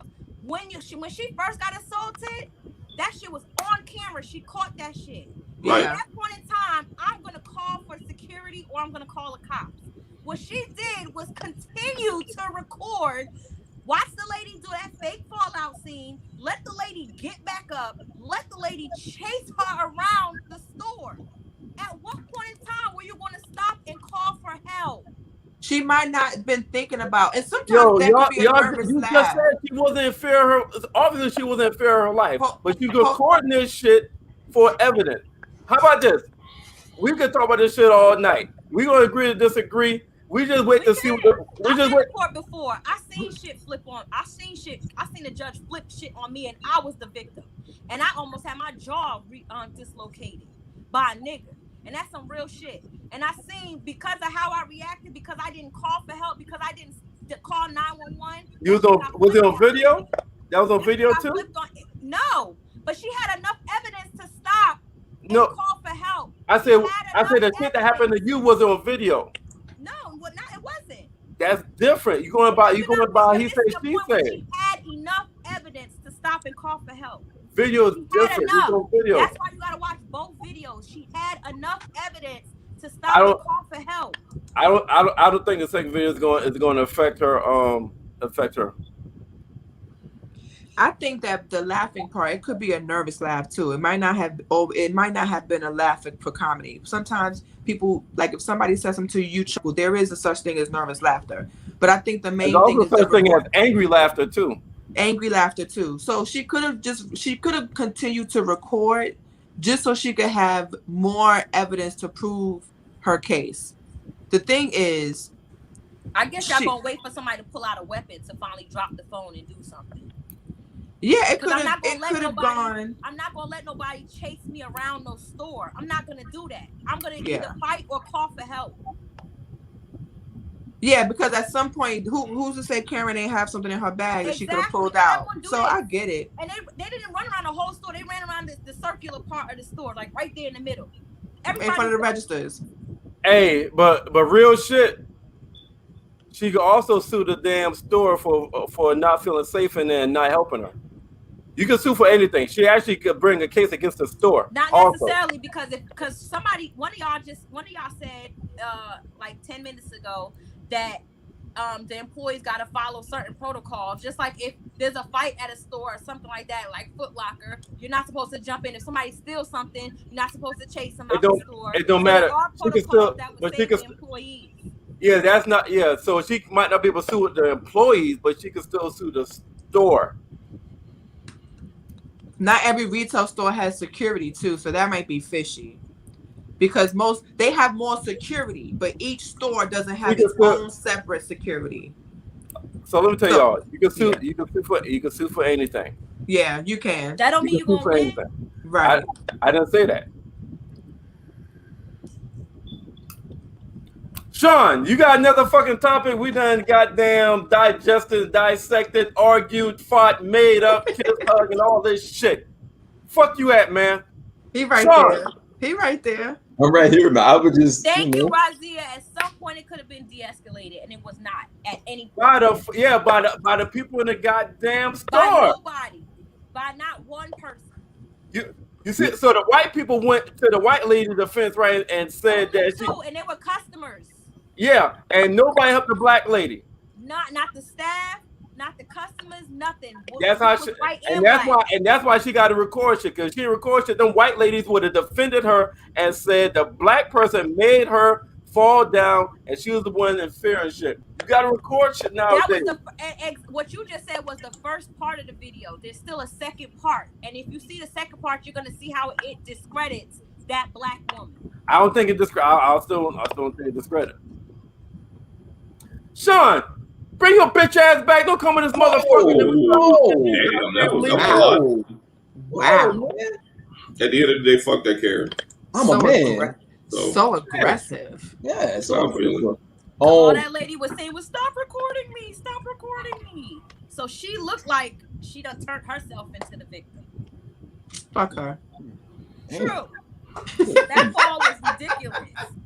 How you dirty retail but all of us can agree to that, right? Fuck her. Can we all agree to that? 1,000%. All right. Boom. Yo, Rika crazy. Rika, I was not eating pretzels. I was actually eating sun chips. Yeah, he was. I was eating sun chips. Oh boy. So delicious. Your breast stink. Delicious. Like corn. Your breast smells like feet. Ew. Hey, so be it. That's why they got this thing called toothpaste. Right. So not if you got halitosis. How did we get here? So that was a good discussion. Everyone has some great points. Very heated, very good. But I'm not gonna put nothing else up on the screen. So we're good to go. We're going to close this thing out. No, I do. Give us something else. We had very well, and we had 3 hours. We almost had 3 hours now, but I do want to end it on a high note and show some black excellence. The Emmys. Here are all the Emmy nominees. Minus Snowfall. Minus Snowfall. I'm surprised Snowfall was not introduced here. Throw the whole shit away there. Not one nomination. Not one. Y'all watch This Is Us? They stay on that shit. Yes, they do. They do. They get nominated for everything. I'm glad to see Carl Weathers on here. I don't know what he played in, but he got nominated for something. Where the fuck is Carl Weathers at? He's right here, Merv. Like if you look to the far right. What the fuck he was in? I have no idea, but I'm glad he's. I gotta Google that shit, dog. Carl Weathers. Carl Weathers. We got Morgan Freeman on there. We got some heavy hitters on here, man. Felicia Rashad. Cynthia Erivo. Dave Chappelle. Yeah, there's some good people on here that's actually Lisa Ray. What's that girl name from Orange Is the New Black? I love her. Yes. I can't pronounce her name. Right. Yeah, I see her.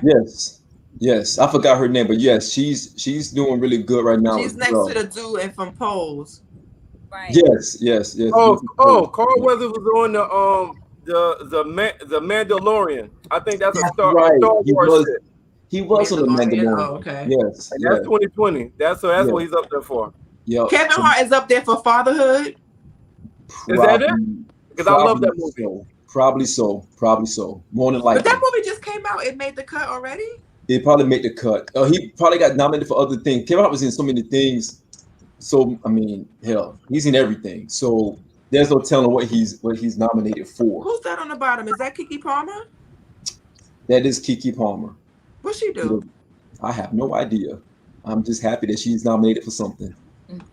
So let me ask y'all this: do y'all think that nobody on Snowfall made it because of the content? Probably. They could just be hating too. I mean, look how long it took Power to even. Right, and Power first 3 seasons were like phenomenal. Ghost, Amari Harvard did a phenomenal job as Ghost in the first 3 seasons. It took him a while to get up there. Like 50 said, we gonna get it. He kept putting it in the air, but they wasn't getting it. But they finally got it. Yep. But Snowfall, people have been on Snowfall. But this the 5th season, though, y'all. This the 5th season of Snowfall coming up. Snowfall is still a slow burn, though. A lot of people didn't catch on Snowfall until like last season. Like people are starting to binge on for Snowfall. It was a slow burn. Snowfall is on season 2 now. Never got the hype Power got or Empire. Right, absolutely. It didn't have the energy around like Power did. You know what I mean? So remember, Mark was telling us about Snowfall since the beginning. We just kind of caught up on it last year. And you know what else? And you know what else? What probably made it slower? Power had some hitters. And it was associated with 50 Cent. Yeah. You know what I mean? So that with 50 Cent being a producer, it's gonna make people like, I wonder what the fuck 50 Cent come up with. And then Empire, you had Terrence Howard, you had Taraj, so it was a lot more star power with Power and with Empire compared to as far as the actors, but I mean, Snowfall did have John Singleton before he died, so I mean that should have gave it some What's some that? Yeah, but press. that's one. Yeah, but John Singleton, maybe if this was about 15 years ago, a John Singleton TV show would have had a lot more when it first started off compared to now. Rika, the Shy did not have anyone. The Shy is also like a slow burn. The Shy, that show makes me yell at my TV. That is a good damn show. Well, I guess I'm going to have to binge watch because I'm at to binge watch that as well. Yeah, I'm going to binge watch that too. Me too. The Shy is I've been hearing a lot about the Shy. The Shy is amazing. Country had a lot.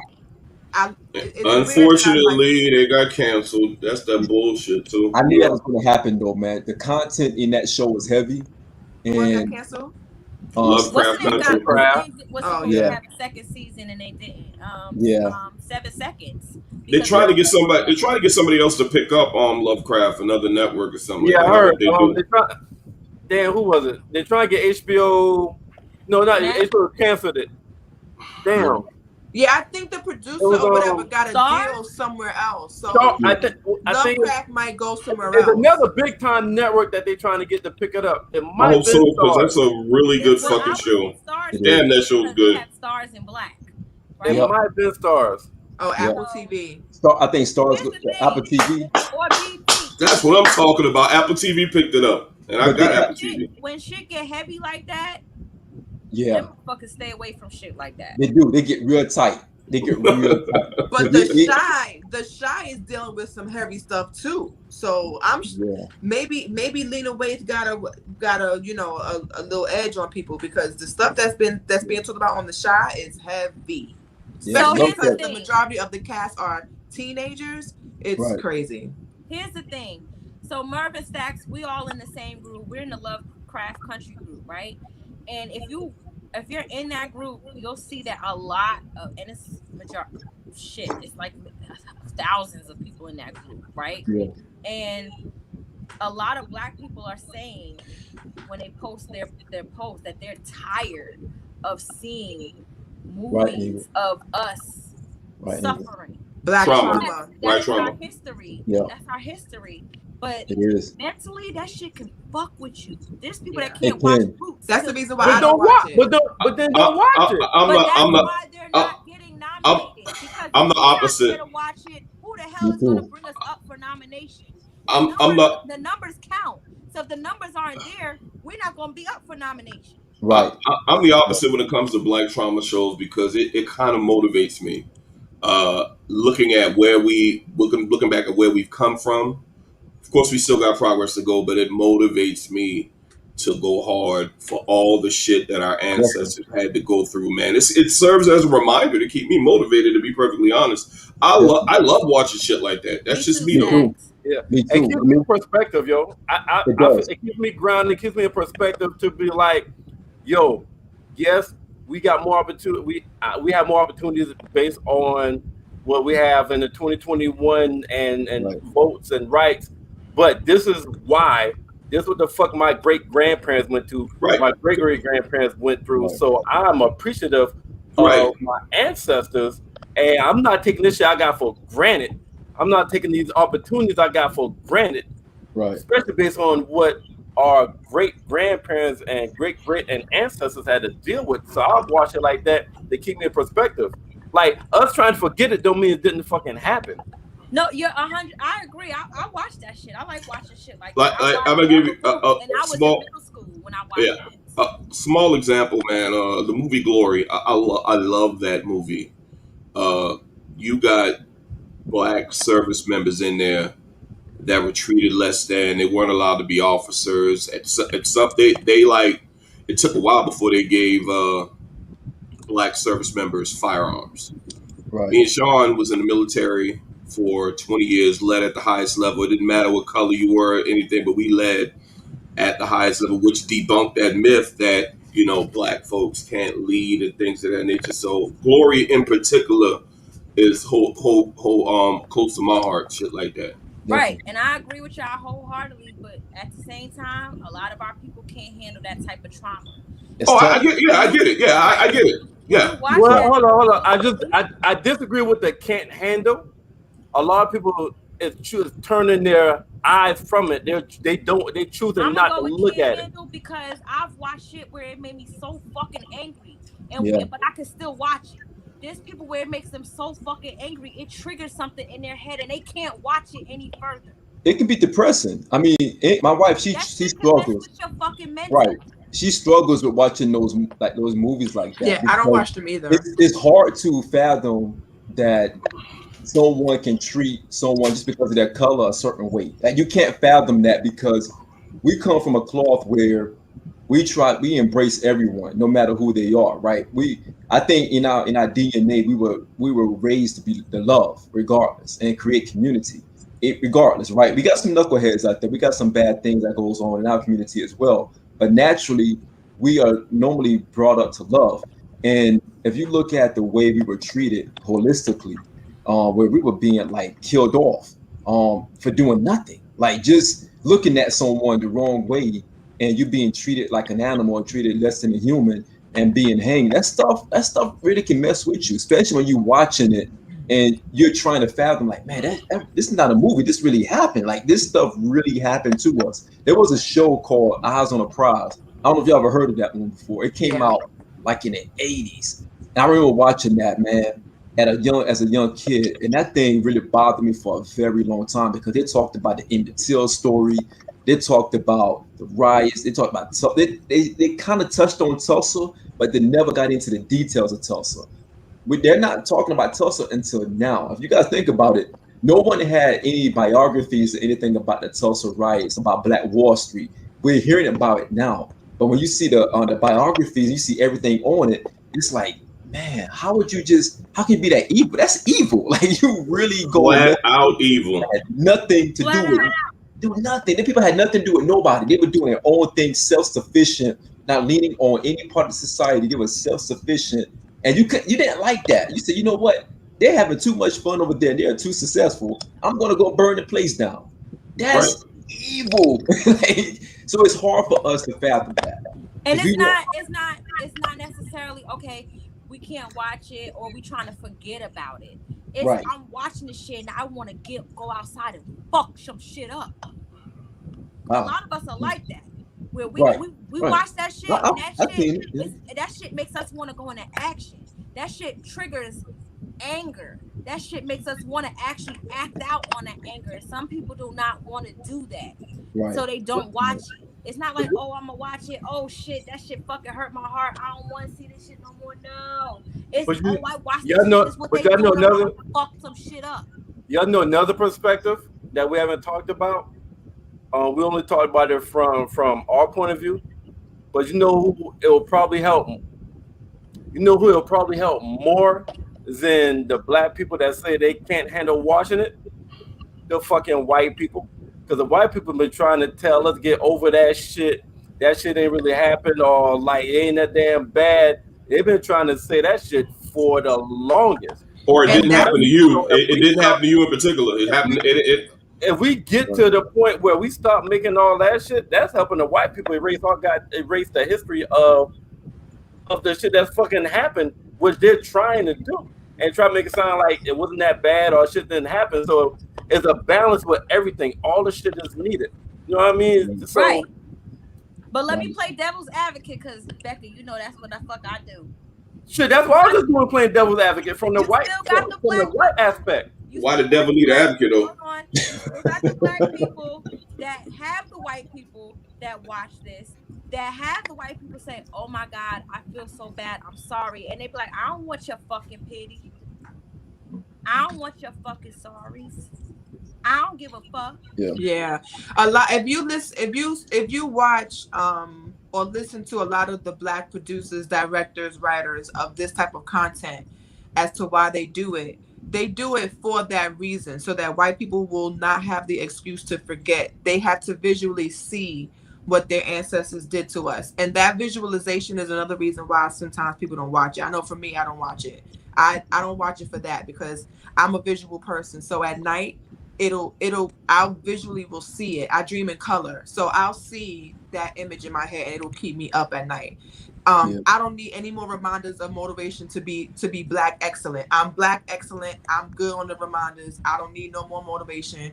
I motivate myself. I remember all those other times I was motivated. I don't need to watch another black man hung in a movie to get more motivation. I remember I went to go see Nate Robinson, I believe that's his name, in the Birth movie of a Nation. Birth of a Nation, and I walked out of the theater. I walked out of the theater when he was being hung because it was at this point it was towards the end of the movie, and it was so many. It was almost an hour and a half of the constant trauma. And Nate Robinson is such an amazing actor that I saw him literally being hung. Like it wasn't in the script. It was literally him. Like he's so real and he's such a good actor that he portrayed that shit to the T. He should have gotten like every award known to man for that. And I remember walking out, and at that moment I had already said I was going to stop watching these movies, but I wanted to see this because it was, you know, I like good actors in movies.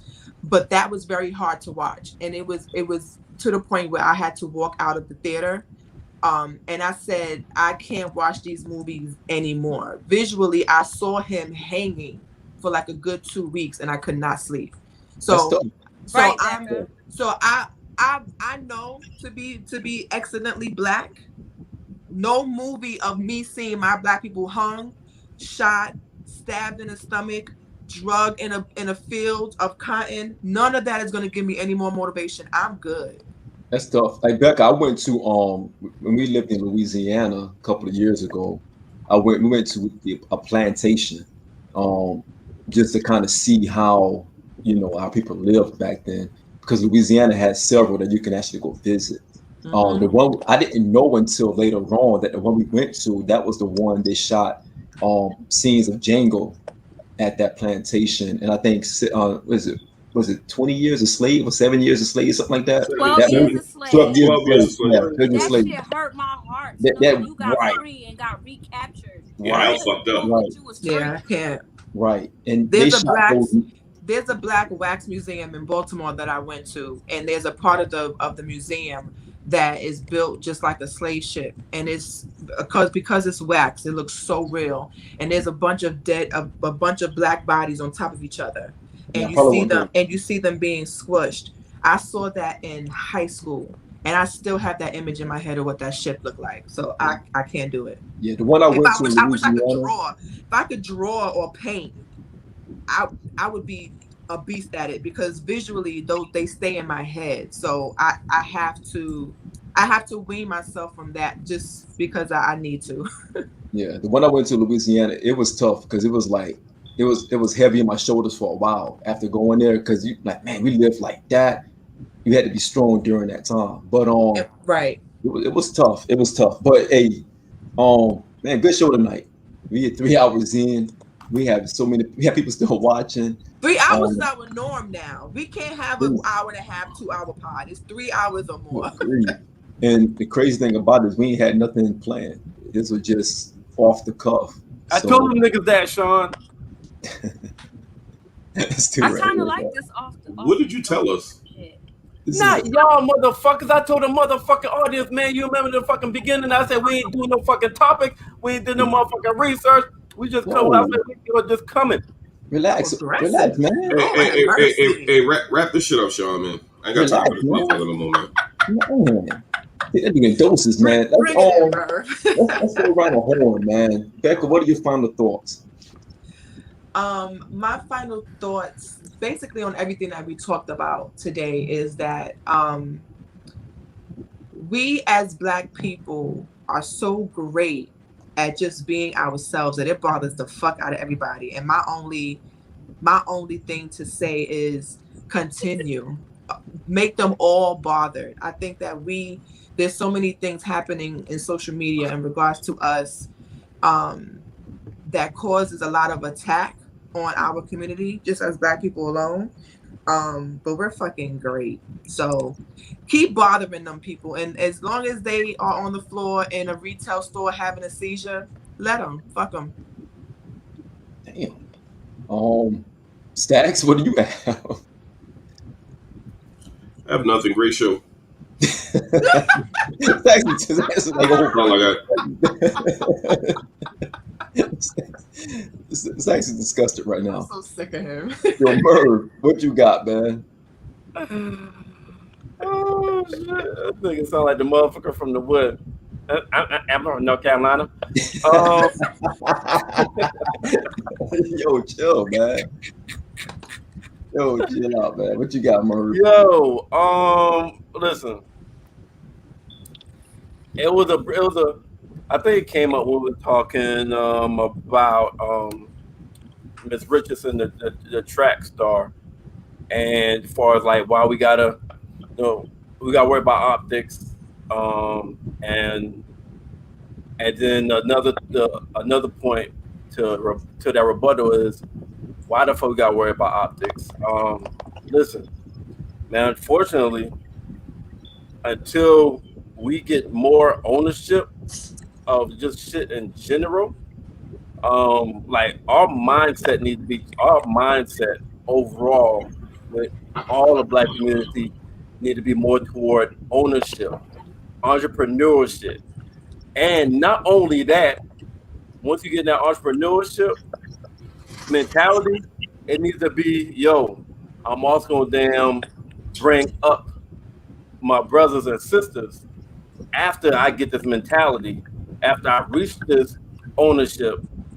Now I'm bring my brother up. Like, man, it's this damn company that started like in 2015, and the guy started coming in 2015. One of his friends sent their son to work for him, and now it's like a goddamn multi-million-dollar company and shit.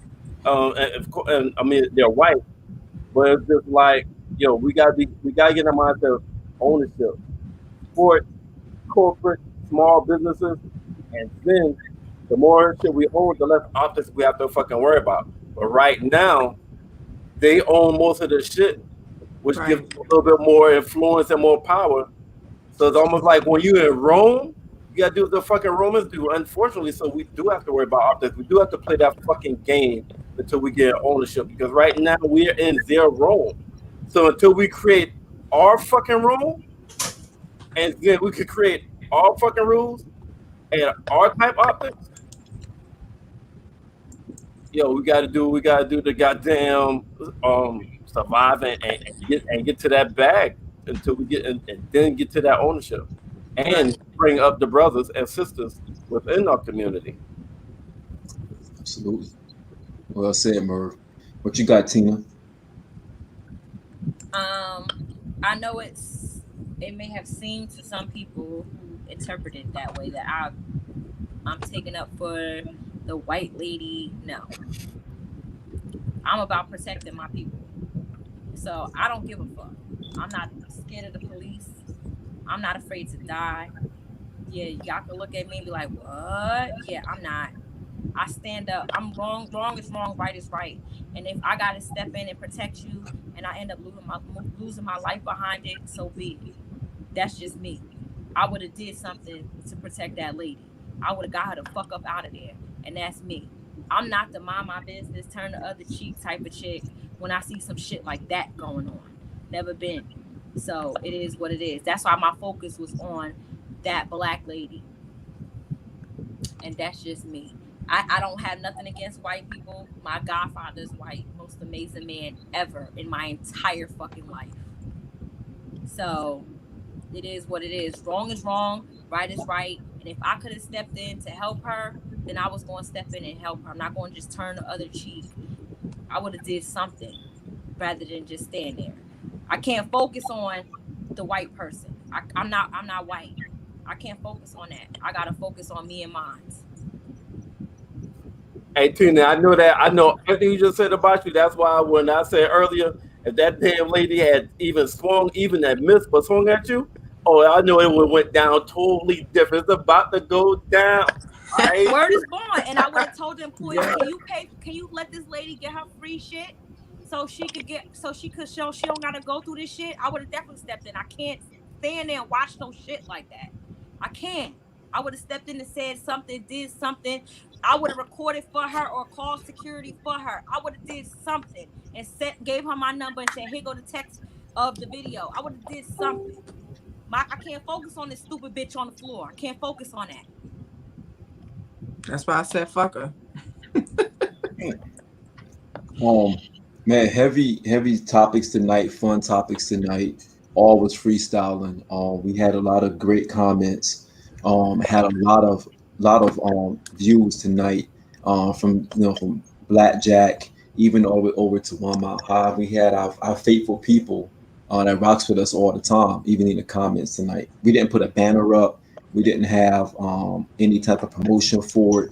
We just hopped on and just had a conversation. None of this was scripted. We didn't have anything pre-planned. We didn't throw anything out there, and we're still able to pull off about 3 hours plus of material.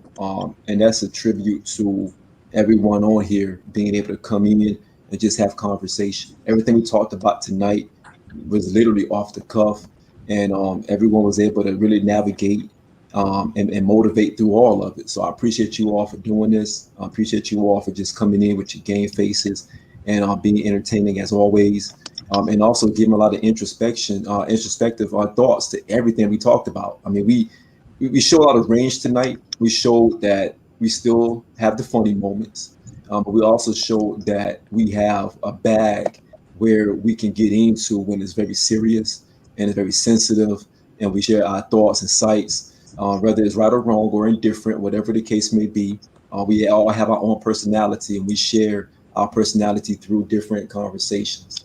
So again, I salute all of you and tip my hat to you as well, because that was very phenomenal what y'all did tonight. I was on the road this week, and I told the fellas, I'm like, yo, we don't got nothing lined up, so what y'all want to do, and let's just go into it. Let's just have it. Let's have at it. And man, shout out to everybody, Rika, my Wiz, Tim.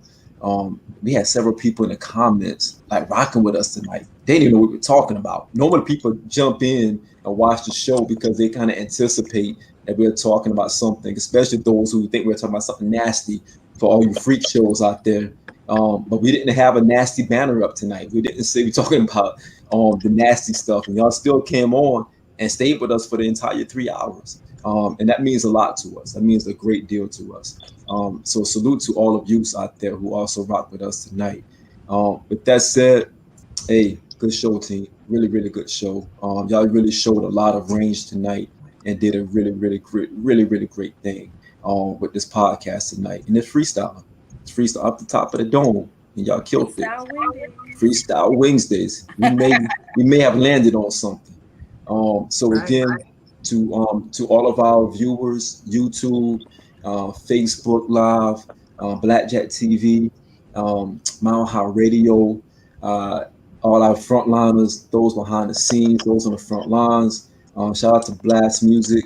Shout out to everyone that's rocking with us, everyone that's been reaching out, want to create partnerships, and want to create different avenues to help us push this thing forward. We salute all of you, and much love, peace, and blessings.